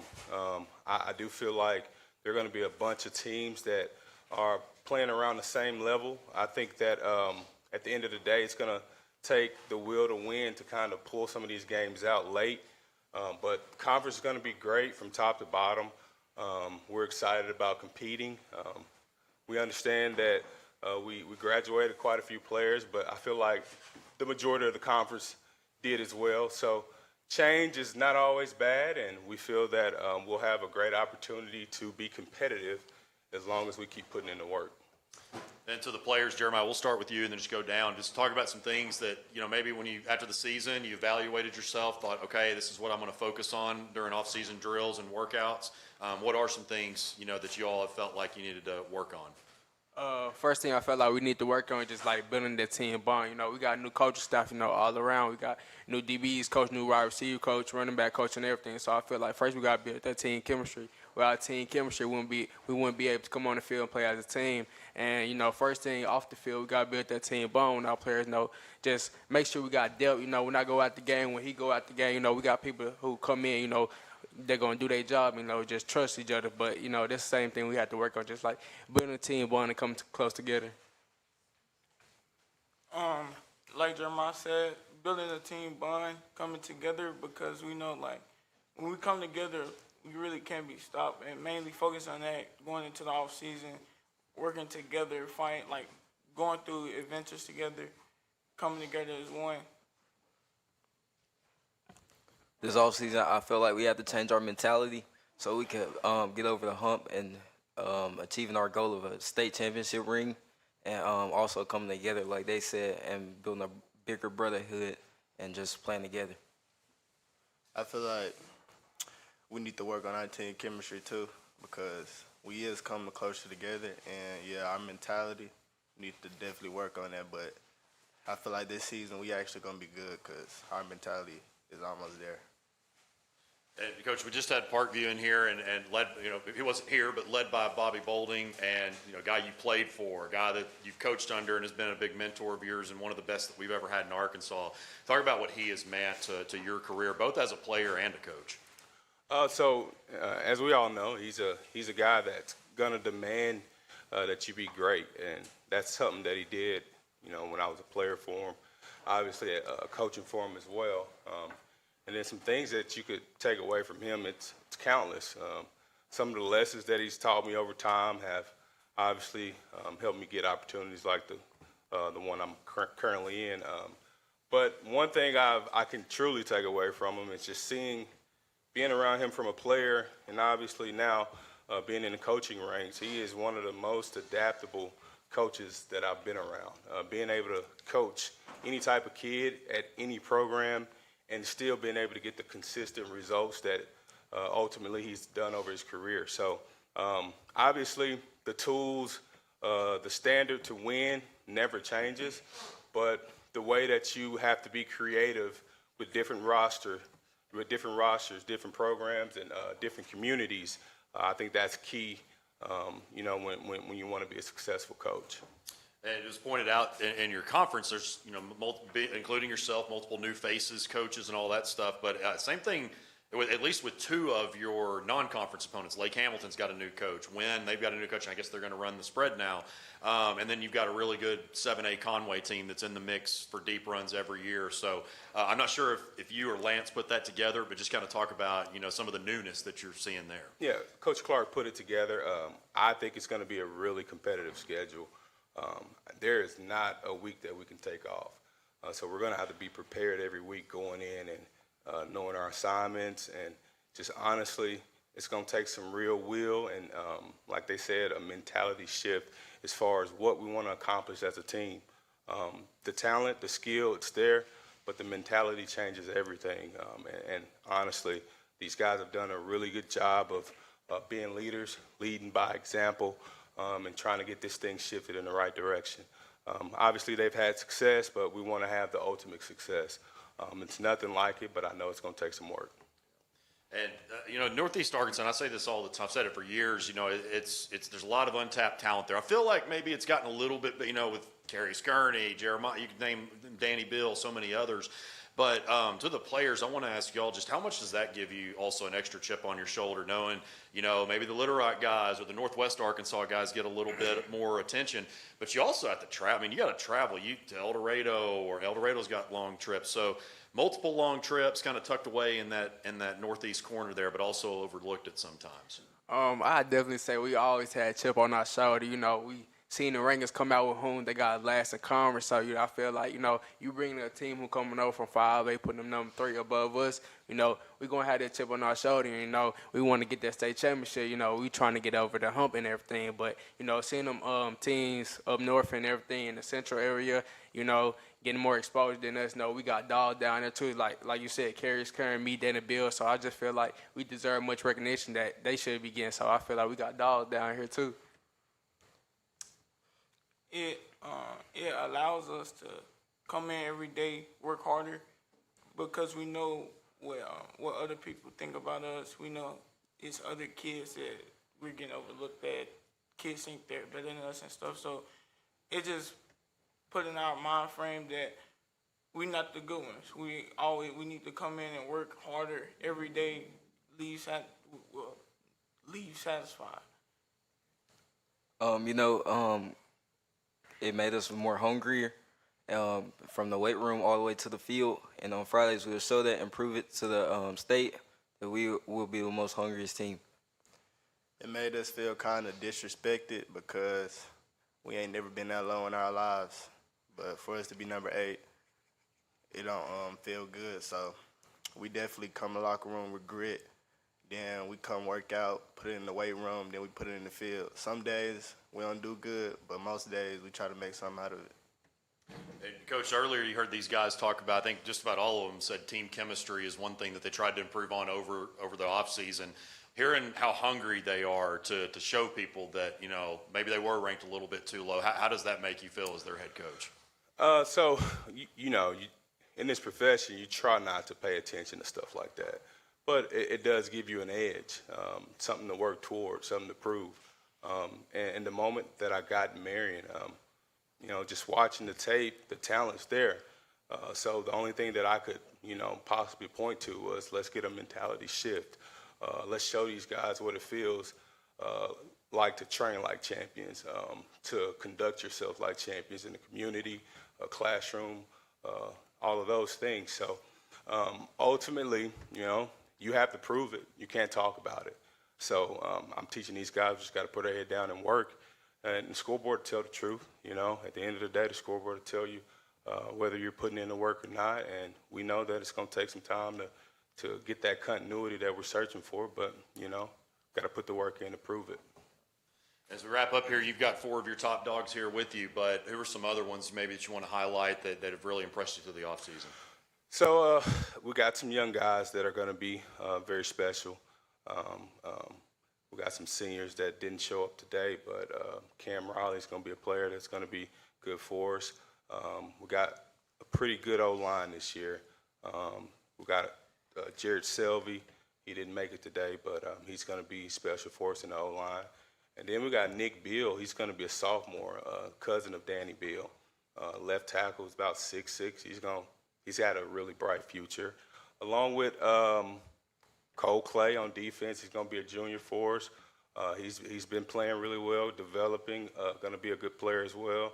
The list goes on. I don't want to leave out anybody because I don't have the roster right in front of me. But I think that, the talent's there. Like I said, mentality shifts is needed, and they've been working to really prove that. So. All right, well, Coach, guys, we really appreciate y'all making the trip down. All right, thank you. Thank you.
Yep, somewhere it's every single year. Our next team up is the Sheridan Yellow Jackets and Coach Kevin Kelly. And I'll turn it over to you for your opening statement. Introduce who you have here with you. All right. This is my third year at Sheridan. I'll say that. And brought 3 seniors and a junior today. And everybody always likes to talk to certain guys, and then the rest of them are captains. So I'll go from youngest to oldest, sort of. We'll start on the end. That's Easton Barksdale. He's our starting quarterback right now. Bradley Sturdivant, most Razorback fans know him. He's committed to the University of Arkansas. He plays left tackle for us. To my right is Wiley DePriest. He's a starting wide receiver for us. And the far right is Isaiah Stevens, and he is committed. He's our running back. I think he's the best running back in the state. And there are some really good ones, but he's committed to the University of North Carolina. As far as for us, I'm excited about this year because, you know, I went to Sheridan. I did no research on who was down there. I didn't have a clue what kind of talent, what groups there were in what class or whatever. But I just liked it because I thought the people were nice people. I grew up in Glenwood, Arkansas, and Sheridan was a place. I'm like, I'm kind of going back to a home type town for me growing up. And I got down there, and quickly I realized the sophomore class, my first year down there, which is these guys, the sophomore class was a really talented group and really good. And I thought, you know, I wanted to win the first and second year I was there, but as we went through the year, I'm like, this group's really good. This group's got a kind of chance to change the mentality and the reputation of Sheridan in high school football. So now here we are, 3 years later, and the guys that are all the 3 seniors up here, you know, they've been committed, they've been dedicated, they're all in. They are trying to change the mentality of the younger guys in the program, and the people watching this, whoever sees this, they won't understand how difficult it is to win if your kids aren't all in. If they don't believe that the practice, the hard work, the summer, the commitment, the hours, if they don't believe that it's going to pay off with wins, why would we put all the effort in while we're there? And these guys do, and they've worked really hard, and they're setting that leadership role for those younger guys, and they've really got a chance to turn the face of the program around and be a reputable team, and that's what we want to do. We've got goals, and we've got dreams, and we've got all that. But they've put in the work for 3 years. And to their credit, and to and sadly, just the way the world works sometimes, this is like the first class in 10 years that has had the same high school football coach all 3 years of their high school career. That's crazy. So every year it's been a new guy coming in, and this is what he values. This is what he thinks is important. This is how we're going to work out. This is the offense and defense we're going to run with different words. So they had to learn a new language. They had to learn new things that were important to the head coach. And they've done that, and this is the first class. So these guys understand what we want, our staff as a staff, and what I want. And all they're doing now is working every day, trying to fit that in and be the team that our town can be proud of, and be a team that changes the reputation of Sheridan football. You set me up for a great question, Coach, because that's exactly what I was going to ask the players. And we'll start with you, Isaiah, and go down. What has that meant to you guys to have the same head coach and pretty much, I guess, the same staff as well throughout your entire high school career, knowing that a lot of the guys before you didn't have that kind of stability? How much has that meant to all of you? It's very special. You know, usually it's like you said, it's a new coach every year, so it's not really no coach that's staying there. So to have the same coach, you know what you need to do, you know how the offense runs, you know every staff is you just know it's there. So to have the same coach for the last 3 years is very special because you're not really used to having the same coach. So it's like you have to get used to a different coach almost every year. So you're learning new things, but it's also you're taking time off of your high school career, just trying to learn plays and get more things and new things, learn new things from getting different coaches. So it's a little different, but it's also very special. So it's great to have the same coach for the last 3 years.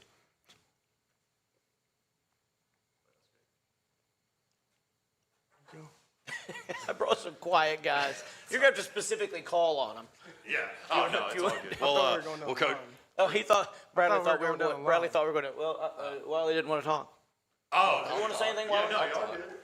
It just gives us confidence to know that a coach and a coaching staff really cares and has dedicated themselves these past few years to make us the best team that we possibly can be. I feel like it's a great thing to have the same coach for 3 years because you get to build a connection with that coach, and know how his offense runs. And then all you need to do is fix the little things with him, and then you get to grind with the guys. So, like, if you have the same coach, you already know what you're supposed to do. You just got to fix the little things and grind out together.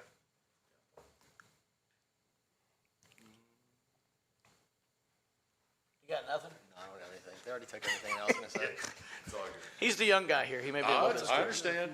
Well, Coach, I know, kind of the elephant in the room here is it wasn't, you guys scored a lot of points last year, but surrendered a lot too. And so what were some things maybe defensively that you got with your staff and talked with the players with, just like, hey, here, I mean, obviously there was a lot of things to change, but just maybe was there anything in particular, a couple of different points that you looked at? Well, as a coach, what you like to hear is something happens on the field and you listen up, and in the band you hear the saxophone play and the band's playing and all that. That means you did good. Sometimes we heard too much of that from the other side band, and that's a bad thing.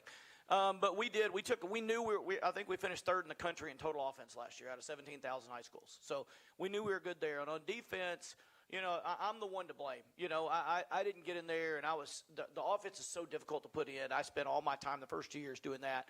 And defensively, I love my defensive coordinator. He gave me the hardest time whenever I was at PA playing against McClellan. And McClellan almost beat us a couple times in the state championship game. And he's our DC. And, I didn't sit down with him. I said, hey, just keep doing whatever you want to do here.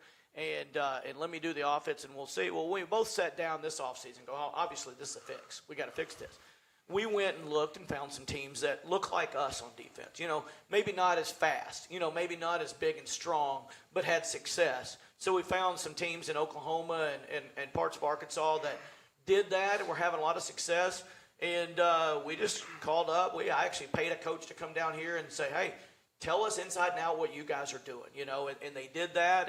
And we've completely morphed our defense into something else. And I'm not a bend but don't break guy. I've always wanted to attack, and either you score or it's over with, and we get the ball back on offense. But we're going to be a little bit more bend but don't break. Don't put our guys out on islands on the corners and things like that. But we're really excited. We've been doing it all summer. It's not the best 7-on-7 defense, but we do 7-on-7 like games because we're trying to practice for the season. We're not putting in a 7-on-7 defense and offense like you can do or some people can do to win those games. And we like to win, but we thought it was more important to do that. So we've been really happy with progress on it this summer, and hopefully people are going to see a different defense this year than they saw last year. And to the players, particularly like offensive schemes, obviously it has worked very well, but to say that Coach Kelly's schemes are unique would be an understatement. Back when I was playing against him, it was unheard of. But when he first came in, I can imagine that it was just like, what in the world? But now coming in your third year, I know it's probably I don't like to use the word easy in sports, but just talk about that from your first, when you guys were just, really young sophomores to seasoned guys now. What has that been like? It's for sure been very different. So, but first time coming in as a sophomore, I know my last head coach it was easy. It was pretty easy. So, Coach Kelly coming back in and coming our coach, it was very different. It was a lot of plays that you had to learn and very different formations, plays. It's just a lot. So, but as you go further in, when I came to my junior year, you learn it quicker. I mean, it comes easier as you go in, and then you can add more also on top of that. So just growing and being able to play up under him, it gets easier and easier learning the plays. For me, it was understanding why we do what we do. Because when I first came in, I'm just running the plays, don't really know what's going on. But as you learn and watch film and really understand the offense, you understand why you do what you do, and everything has a purpose. It was a huge thing to me because the last head coach, he really didn't work with his offensive line and stuff like that. And then when Coach Kelly came in here, he loved the O-line guys, and he makes that his priority. And then he just started working with us, and then he started throwing plays in. And then he had a lot of plays, and it was going to be hard for a week or two, but he took all the guys that didn't really understand it. He took us in the film room, and we watched film over his last plays and stuff like that. So after that, now it is good for me now, but it was hard. But now I understand why he has all them plays and why he does that. Well, I came from PA where we ran the exact same offense. I was there for 2 years, and then so it was very easy just to transition back into the offense when I was going into Sheridan. Coach, I've been around you for a long time, but you have to love the answer right here of, I'm now learning why we do what we do. Because you never run a play just to run a play. There's always a specific reason. Every route has a specific purpose. Every block has a specific purpose. Just talk about that, about how good it feels to hear your players say, and now I'm understanding why we're doing what we do and the You purpose. picked up on that because that did. I was like, that. Yeah, that was good. They all said some good things. But I think in anything we do in life, the more people understand why you're doing it, the better job they'll do. You know, in the old days when we were growing up, when you and I were growing up, if our mama said do this and we said why, she'd say because I said so. That doesn't work with these guys as much anymore. To be able to do it the best they can, they need to understand why. And that's one of the things I've had to change along the way. But for him to say that is really good because, and these other guys believe that too. They did, but he's the one that said it. But when they understand why, they're going to do it a little bit better. You know, if we're trying to work on a safety with 2 routes, and we're inside out in the guy. So it means we're horizontally spacing them. Now, before I would say, hey, we're going to run a double post. And this guy would run 10 steps and run 5 steps, 45-degree angle that way. And this guy would do that, and he might deviate, but we're not splitting the guy perfectly. Now we know we're splitting this guy. Stay 5 yards away. So if he starts moving, they start moving. He moves out, they move out there. We're getting our spacing on the guy. But to understand that, you have to know why.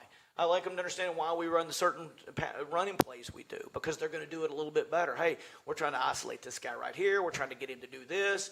Or we're running it because we run a trap because 3 plays in a row, we've dropped back pass, and that defensive end's coming upfield. Now we're going to let him come upfield, and we're going to trap him with the guard. For them to understand why, they just dive into it a little bit more. They need to know the plan. You know, and everybody would want to know the plan. And your job, if you'd want to know the plan on why your organization is going to do what it does, like, oh, that's why we're doing this. Okay, I'm in. And so I'm glad he did. And I think that's one thing we've been trying to get them to do for 3 years, to understand that. So, Coach, you got 2 future P4 players here. You got another D1 player, Ethan Cowden, on your roster. Is there anybody else that, I know you got a pretty good quarterback as well. And so any other players that might not be here today that we need to watch for this year? Yeah, I mean, you can only fit 4 up here. Most of our guys are just be really, obviously, going to be really good high school football players is what the goal is. And we just want to be tough leaders, represent us good, and that kind of stuff. You know, to give you an example, everybody has captains. I have an admiral. And my admiral is Reed Stevens. And Reed turned down the opportunity to be here, which has never happened in all my years of asking a kid if he wanted to be in the media. He turned it down because he goes, there's other guys that I think would want that more than me. And he goes, I just want to play football. And, you're like, okay, love that kind of stuff. And you mentioned Ethan Cowden, who's committed to Arkansas State. That's another. We got bookend tackles. They're both going to be guards or center in college, but I'm playing them. They're playing out of position for me. They've not said a word about that. They said, hey, put me at guard and make me better. That selflessness I absolutely love. We've got at corner, we've got a kid that last year I didn't know if he's going to. I don't think his kid's ever going to work out. I'm not even going to say his name. I don't want to put any more pressure on him, but he's a kid that I think is really going to be a star at the end of this year. And we've seen that hard work. He's gone from a kid that we didn't know if he was going to even finish playing to doing that, which we need some help on our defense. In the middle linebacker, we moved a guy from DN to middle linebacker. Leighton Tarter's a senior. He's a captain, and he's doing a great job for us. We've got guys all around on the defensive line in that front 6 that we think are going to help us. On the offensively, you're going to see 4 or 5 receivers have 700-800 yards. And then the interior offensive and defensive line, you're going to have at center, we've got a kid named Tucker Lunsford. He's our center. We got 2 guards. We actually rotate to Copeland Crutchfield. We got Brian Bowman. We call him Bobo. The offensive and defensive lines are going to determine how well we do this year, period. Anybody that says anything different, you can have all the guys you want. And that's what the great thing about football, we tell them all the time. In basketball, if you've got Michael Jordan or LeBron James, you're going to win a lot of games. You just are. They can take over a game. In football, you can have the best player on the field and go over. It just doesn't work. One guy messes up on offense, it's over. One guy messes up on defense. So we've got guys all over the field. I'd love to. I know Nate mentioned just a couple of them, but I think you'll hear their names as we go along. And we know this: if we start off on a good run like we know we can and win, you don't have to ask for media coverage. You get it, and the names are going to be said. And really, I'm hoping that's not what these kids are playing for. It's nice to hear your name, but they're playing hopefully as a team for a town, for a school, to change the way that people look at it. Coach, guys, we really appreciate y'all coming over. Yes, sir. Yes, sir. Thank you.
All right, up next we've got head coach Steve Airy and the Mountain Home Bombers. Coach, welcome back. One of the many third year in a row, and so glad to have you guys. And I'll go ahead and pass it over to you, and so you can give your opening statement and introduce who you brought with you. I brought 3 guys with me today, and I consider these guys three quality people and 3 leaders, 3 guys we're going to count on. But from the right to the left, we have Ford Coleman, we have Kalen Fraunfelter, and we have Gus Wilbur. And all 3 of these guys are big contributors for us, and we count on them heavily. And obviously, last year lost a lot. Had another great season, another deep run in the playoffs. But I mean, I think you know, and you and I talk about it every single year. I mean, from where this program was when you got here to where it has become, and especially the consistency. I mean, it's one of the best turnarounds I think we've probably ever seen in state history. So just talk about, I guess this is year 7 going in, if I'm not mistaken. So just how awesome has that been to watch unfold, to see where it was from when you first started? It has just been an amazing run. I mean, we haven't done what we want to do as far as putting banners on the walls and trophies in the trophy case, but at the same time, we've brought a lot of pride to Mountain Home. And it's just built on hard work. We don't get move-ins, we don't get transfers, we don't get, you know, the stuff that other people get to load their programs up. We're just blue collar, hard work. Let's get it done on a daily basis, and that's what you get out of these guys. You can tell by looking at them. They've been in the weight room, and this guy went over to Ouachita yesterday and bench pressed 225 for a 20 rep. This guy's a state championship wrestler, and this guy's a state champion hurdler, and you just get it done on hard work, and that's what we do in Mountain Home. And we'll start down here with the players. I want to ask about that too, that blue collar mentality. And I was telling one of your guys yesterday, it seems like y'all are either the longest road trip that somebody takes, or y'all take a really long road trip. That's stuff that you're just accustomed to. But I guess y'all were probably in 5th, 6th grade whenever Coach Airy got here. And now that you are part of continuing the standard that has been Mountain Home for the past 6 or 7 years, what does that mean to you? I'd say for sure, like when Coach Airy got here, none of us probably went to football games. None of us really enjoyed playing football.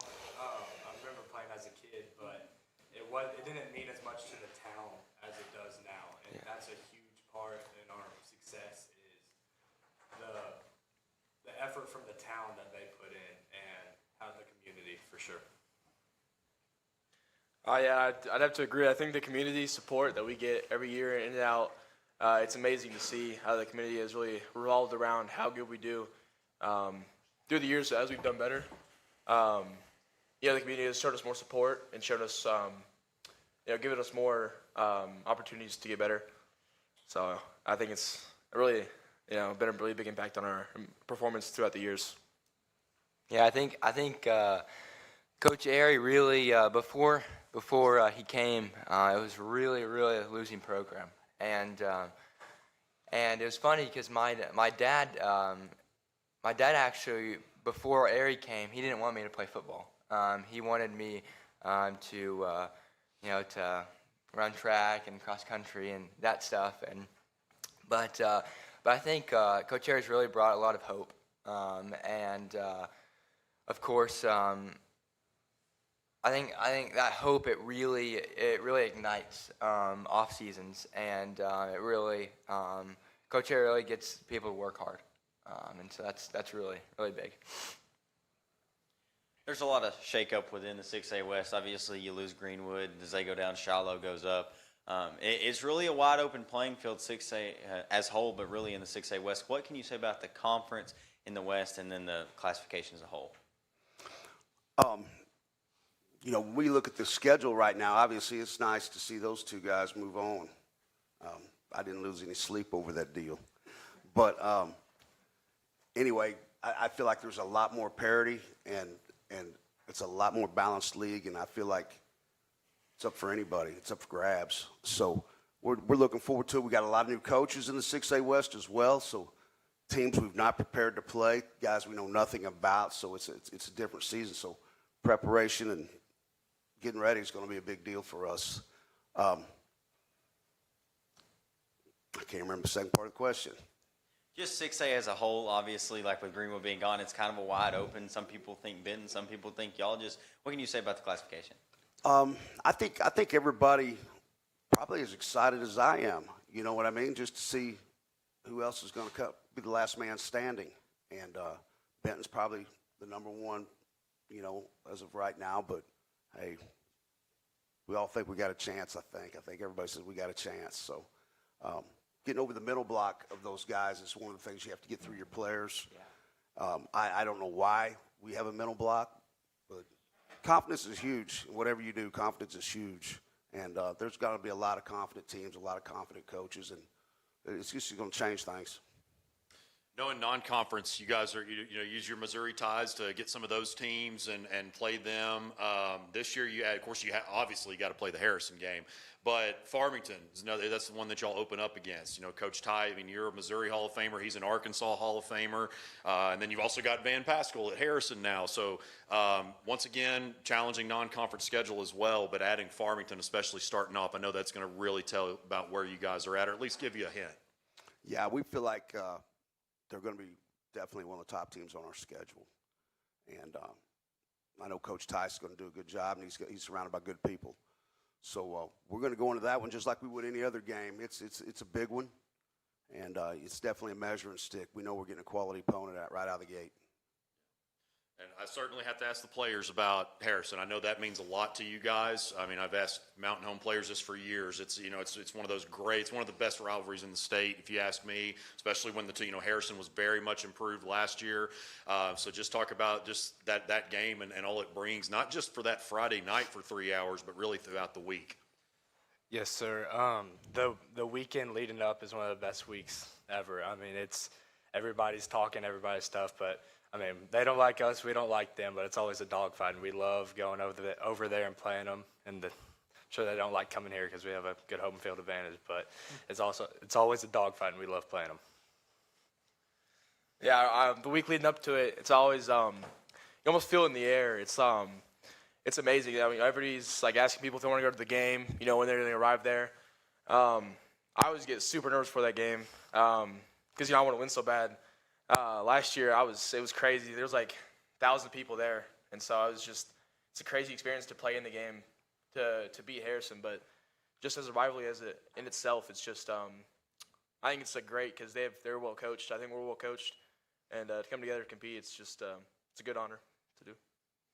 Yeah, of course. We actually have a week at our school dedicated to Harrison Week. and we wear like different clothes and jerseys and all these things. But I really like the week just because not only just the rivalry, but just really when you're in that game, like my sophomore year, I was fortunate to play, and I really didn't know the rivalry, and I remember trying to go block a guy, and he swings on me, and I'm just blocking him, and so it's really cool. It was really cool because I love those games because there's so much hatred and just kind of like just give me a minute. There's so much hatred, and I love it because I really get to show a servant heart, and I really get to shine Christ's light in those games. Like last year, a guy cramped, and every other person would walk away, but I really got to serve him and really stretch him out, and so a lot of people mess with me about that, but I was really glad I got to really show that. You do that again, you're benched. I'm joking. But Coach, going back to the blue collar mentality, you said, you got all, if you look back at like Elijah Lag, all-state wrestler, all-state player for you, and hurdle, like all kinds of different athletes that, you just mountain home, born and raised and bred. Like, I think about how we look at teams that make deep runs, whether it's state championship or just deep runs in the playoffs. A lot of it just goes back to not that this is easy, but work and buy-in. That's really kind of the top two things that you hear about. And so people ask probably what's the secret, but it's really just as simple as that, even though, again, hard work is hard work. Mindset, work ethic, confidence. That's what we try to instill in our guys. Why are you going to work? And then when you get there, you got to work harder than everybody else. And then you do put in the work, you're going to be a pretty confident man because you're going to look like these guys, and you're going to perform like these guys. And we're extremely proud of the work our guys put in, and we feel like we're going to be, a battle-tested type team. We just feel like we got good players, and we're strong and as tough as anybody else. And then one last one for the players here. You think about, losing the quarterback you guys had, the running back. There was a lot from this 2026 class that, I think that there's plenty of people around the state that think you are going to be successful again, but maybe still have a lot of things to prove. And so just talk about kind of like what I was saying about just the pride that you take in being Mountain Home Bombers, the fact that, maybe you are a little bit overlooked in some cases. Despite being ranked number one by the coaches, but maybe there is that in some areas of the state. So how excited are you to show that this is going to be another year of successful Bomber football? Yes, sir. I feel like we've really taken that as a chip on our shoulder just to work harder because, that's kind of what we've been told. Like, we're losing some great players from last year.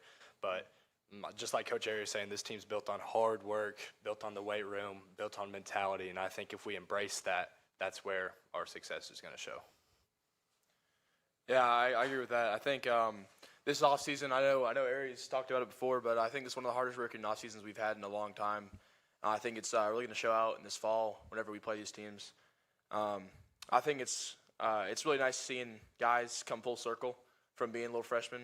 I know Ford, he was like a 170-pound kid when he first came down the hill to now, and I think it's really going to show next year. Along with everybody, even after losing all the guys, I think we still have a lot of studs on our team still. Yeah. So. He gained 65 pounds, by the way. But no, I think it'll definitely be a challenge. And us three right here, we really have to step up in leadership. But we really got to promote really selflessness and really teamwork because I feel like we have a good team right now, real athletic. Real strong, and we have some athletes, but a lot of us are selfish, and we got to learn. We got to learn to work as a team. That'll really go a long ways. All right, guys, Coach, great job. Really appreciate y'all coming down. Thanks for having us.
All right, we're going to do a little switcheroo here. We are going to flip Ozark and Central. So Ozark will be in the next slot. They are led by head coach Josh Watson.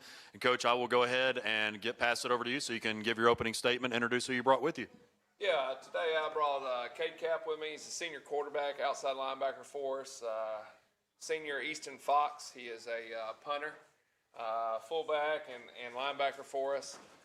And over here I have Deacon Gage, who's a senior safety and Z receiver for us. And then Trey Fox, who's our starting guard and one of the guys that rotates on the defensive line. This is a great group of kids that I'm blessed to be able to coach. And these four guys are guys that are leaders for us, and we look for big things from them throughout the season.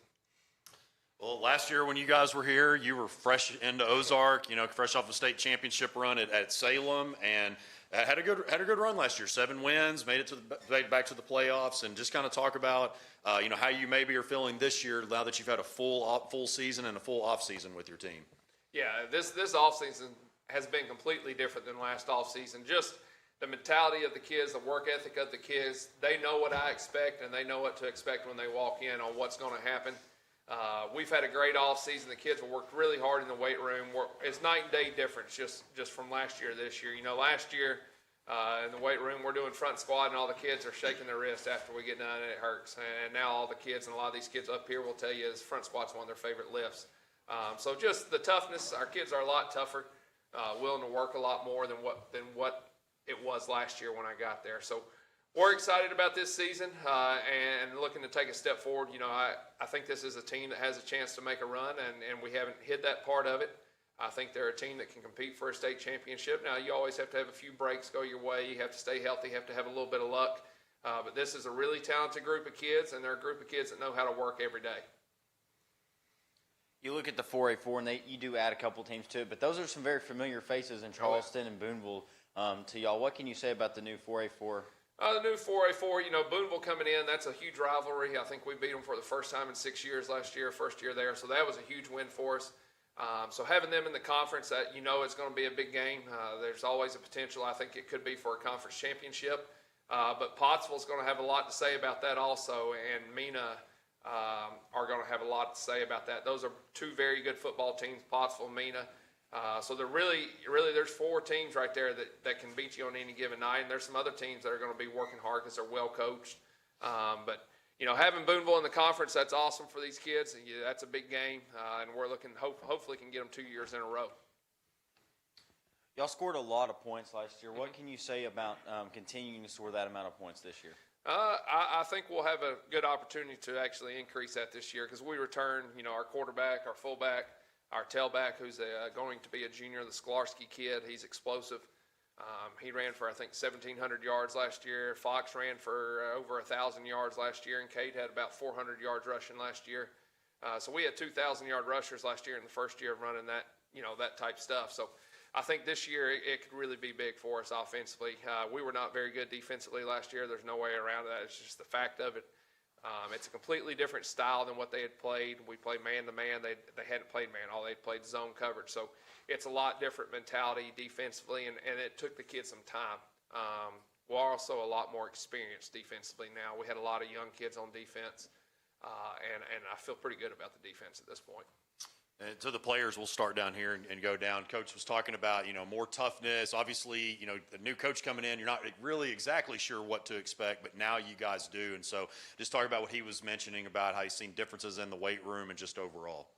Yeah, he came in and we changed our weight program, and we weren't doing that much to begin with. And then whenever he came in, changed a lot. We were getting bigger, faster, stronger every day, and I think it's showing.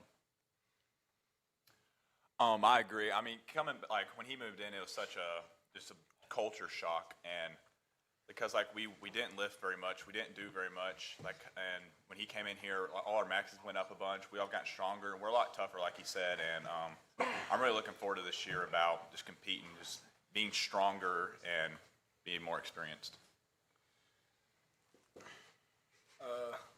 Yeah, I'd have to agree with that. We were all pretty weak when he first came, and we didn't really do much, but now we do, and we run a lot, and it kind of sucks, and it's hot, and our weight room don't got AC, and it's really Makes you a little tougher when you don't have AC in the weight room and it's 90 degrees. Kind of what they said. I mean, yeah, it was rough at start, but you get used to it and you push through. And yeah, it's hard, but life's hard and you got to do it. Hey, Coach, that year, and I don't mean to keep going to the past, but when you led Salem to that state championship, I mean, 3A is always just crazy stacked, and the teams y'all had to play to get there. How did that prepare? 4A, it's moving up a classification and stuff. How did just playing in 3A with how deep it is get you ready for 4A? I think it's the same thing. I mean, once you get to the second round, you're going to have a tough ball game, and then playoffs, and it's going to be a battle. But and it's like I told these kids on the way down here, if you can make the quarterfinals, you got a chance. And I truly have always felt that once you get in the quarterfinals, you have a legit chance to win a state championship. But it takes a little bit of luck. But going through 3A is really deep, and 4A is really deep. There's some really good 4A teams this next season, but you can look at it, and I definitely think we were talking about it on the way here. There's 5 or 6 teams that I think could win it, and I think we're one of them. Now, are we there right now? No, but the goal is to be there by week 10. You talk about Salem, we were 3-3 at one point, but the goal is to be playing your best by week 10, and so that's our goal. Are we there yet? No, we don't want to be there yet. We want to be there by week 10, and this group of guys understands that they got to come to work every single day and practice like they truly want to be a state champion or want to make a run. And that's something I've tried to remind them of every single day. And these kids have really run with it. They've done a great job this summer because, like they said, in our weight room, it's hot. There's no air conditioning. The locker room's no air conditioning. So it makes you a little bit tougher when you have that situation. And it was the same way at Salem. I turned off the air in the weight room at Salem.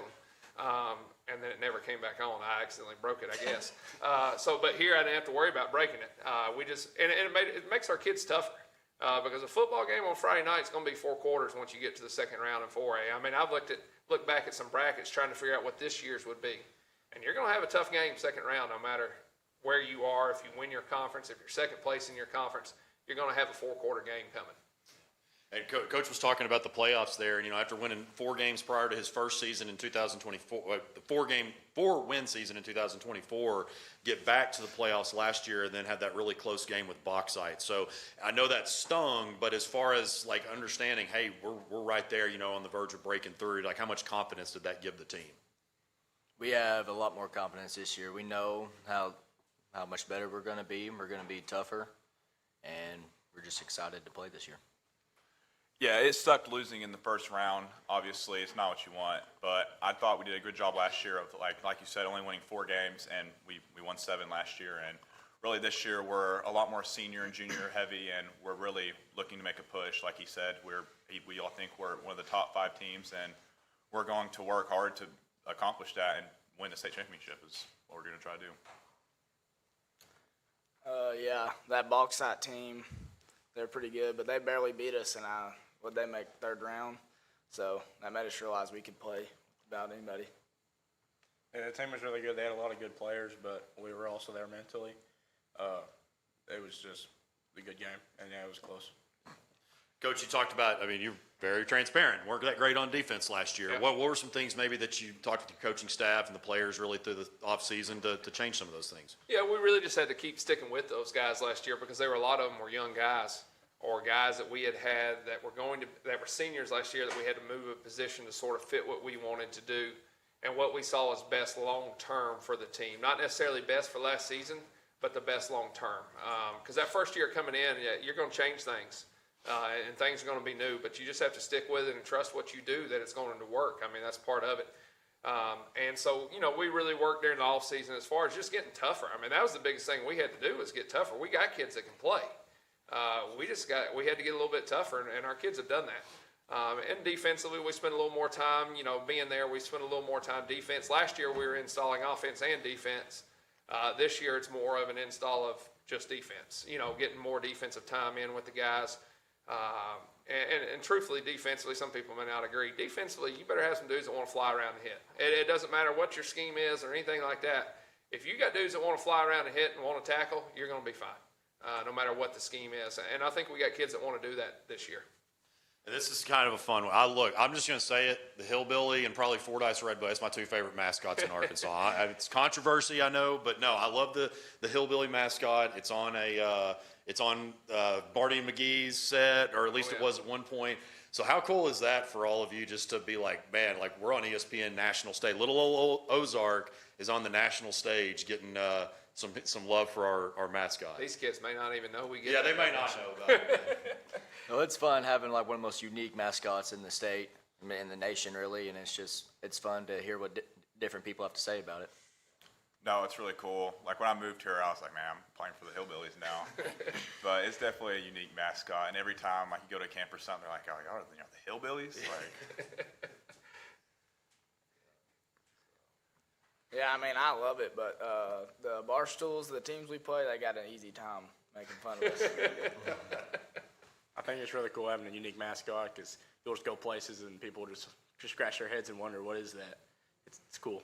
Like at the hotel in St. Louis Friday night when I was checking in after the Braves game, I said Ozark Hillbillies, and the lady said, Hillbillies? She just couldn't believe it. It's a cool mascot, though, for sure. Yeah, no doubt. All right. Well, guys, we really appreciate y'all making the trip down. Yes, sir. Thank y'all.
All right, up next, we've got the Little Rock Central Tigers. They're led by head coach Anthony Robinson. Coach, I will pass it over to you to introduce who you brought with you and give your opening statement.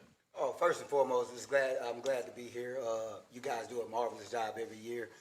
Coming here and being able to represent Little Rock Central is always a great way to start the year, and I just want to thank you guys for having us.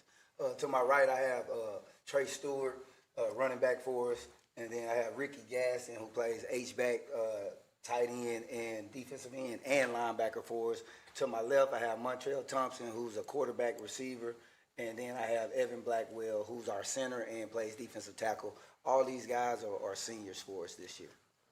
Well, I noticed, you guys have kind of been really, at least maybe the last 2 years or so, used to playing West teams out of conference. Now you're staying around. I mean, you look at Sylvan Hills, a semifinalist from 6A last year, Joe T. Robinson, the 5A defending state champion. So no days off whatsoever, obviously, and then ended up playing in the the 7A Central Conference. Right. Well, you know, we loaded it, and the biggest thing is didn't know what those guys were going to do last year, and we kind of did schedules early. But at the same time, the only way to be ready to be in the playoffs and try to win games throughout conference is to schedule tough non-conference games. And Seven Hills did a miraculous job last year under Coach Mark Kelly.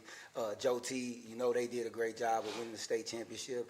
And then we kept it in Little Rock, where Little Rock Southwest is non-conference. And then, you know, when we do go into conference, it's a juggernaut. You have, 4 state championship head coaches there, and week in and week out, we know that we're going to have to work. Yeah, no question. And for the players, Trey, we'll start down here with you and then go down. But, you know, you guys started 2-1 last year. And then, you know, some things, you know, as we said, really tough conference, you know. So the Bryant, the 6 or 7 time or out of 8 years state champion, whatever it is, on top Conway that's made multiple semifinal runs. So just kind of talk about, with all the talent you guys have returning, just your mindset coming into this year. Our mindset coming in this year is just way better than last year. And we also have some new transfers coming in. And just from thinking about last year, and we just picked that up from this summer and spring ball, just think about it. We're just coming harder this year and just put everything on our back and forget about last year. Yes, sir. We try to forget about last year. Like, try to keep it in the past, try to look into the future, and keep improving each and every day. For me, I feel like I just transferred in from Parkview, but for me as a transfer, looking at their last season, I try to motivate them guys, let them forget about the past and focus on the future, put in the work every day and commit, buy in, so we could be successful for this season that's coming up. I think we should just forget about what happened last year. New season, play this season like it's something we got something to look forward to. Coach, talking about some of the, you know, the other guys that you have, you know, I mean, I know that you got a quarterback come back in. You thought it moved out of state, but we'll be back with you that played a lot last year. Just who are some other guys along with these 4 that we need to watch out for this year? Man, I'm gonna tell you, when it comes to skill guys, I think I got a skill group that can go toe to toe with anybody in the state. In the way that they work, I'm looking at these guys here, but I'm thinking about the Aiden Kennedys of the world. Micah Frazier is a guy that you have to worry about. Roy Holmes, and those first 2 I named, they're receivers. Roy Holmes is a returning starter at cornerback. You have Keymon Porter, who's a returning starter. Braden White, who's another corner safety guy that we have. Young guys we have, and he's sitting right there in the back, Christopher Ross. Then we also have Torrey Enlow Moore, who plays receiver and DB as well. And then thinking about some of the guys in the front, Cal Williams, who started at guard for us since he was in the 10th grade.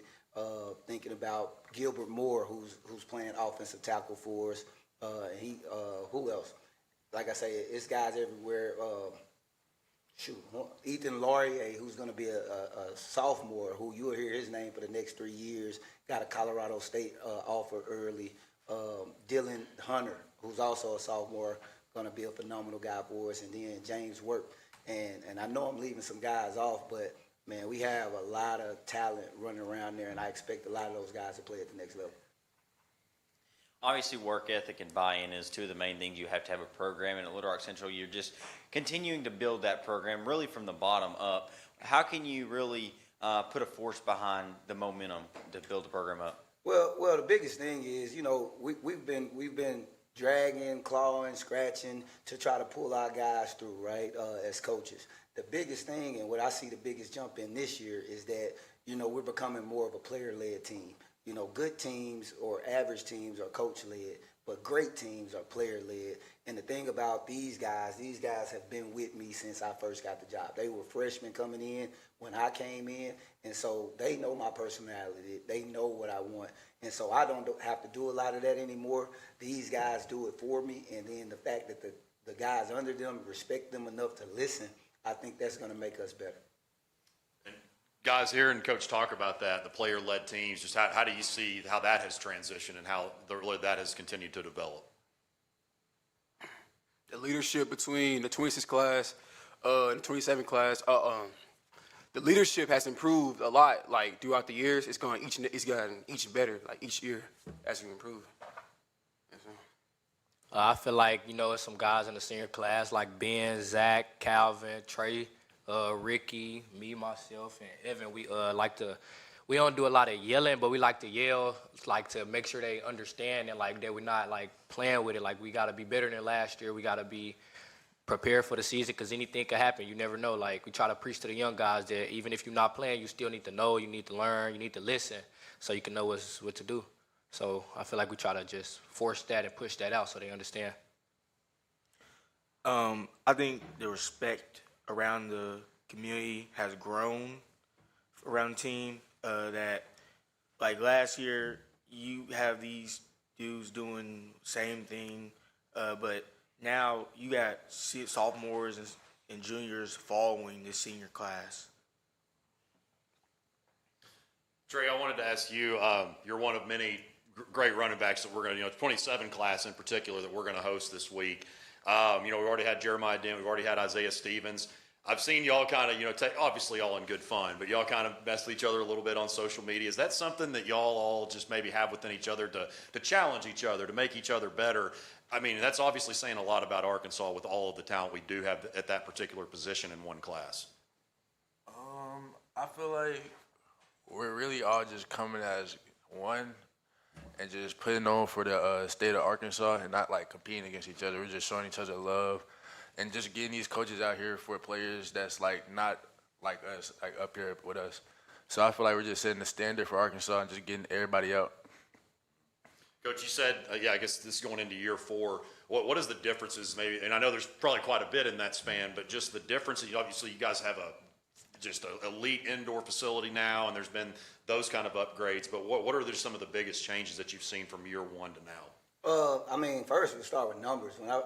I tell people when I walked in the door and I had my first meeting, I think it was 39 guys sitting in the meeting. When we went through all season, we were sitting at about 127 going through our all season, and that was just 9th through 11th. All those guys going 10th, 11th, and 12th this year, and so that's just a great baseline compared to what we have. And that's a testament to, when you have new resources and you have nice and new shiny things, people start to pay attention to that and want to be involved. There was a time when I was there with the old facilities, with it being old and, probably 100 years old, where guys were ready to get out of there just not because they didn't want to be around the team, but because of basically your living arrangement. But now that, we're in the new building, it's hard to get guys out of there. They want to be there. We call it the indoor facility, but, to me it feels like a rec center because guys are always there. They want to be there. They're hanging out. They're enjoying each other. And it's nice to just be in a nice, new, clean space. I know. I think I ask you this every year, but I think we'd be remiss if we just didn't honor the history that is Little Rock Central. And I know that the history is history and now is now. But how important is that to the staff to make these guys understand that the shoulders of other people from long ago that they're standing on? Man, I mean that's what we build it on. You only stand as tall as the giants before you, right? We're standing on those guys' shoulders. Like I say it all the time. I'm just a steward of this program at this time, and we're trying to build on everything that they've done in the past. If you walk in our building now, we got a big deal to the left where you can look up there and you got a lot of heroes that are up on that wall. And you look in our trophy case and you're seeing trophies from 1907. And you're seeing trophies from 1913 and stuff like that. And you look back and say, oh man, that's over 100 years ago. This school was winning. And so we preach that. And then even on game days, these guys can attest to it. I'm always bringing somebody from the past in to give words of encouragement or enlighten them. I mean, we did the class of 2003, class of 2004, the state championship guys, and then even last year, Houston Nutt popped in and gave them a pregame speech at 1.2. So, history is big because at the end of the day, when they know that's the standard and when they get to witness those guys who've done great things there, and me and Trave had a conversation like this. I said, man, you're coming behind a host of great backs that have come through here. And being here, you'll be another guy to get to write your name on the wall and be one of those guys that bring the program back to what it was. And I think that resonated with them, and I think that's why we've been rocking the way we've been rocking ever since. All right, guys, great job. Really appreciate y'all coming over. Oh, yeah. We're cool. Push it.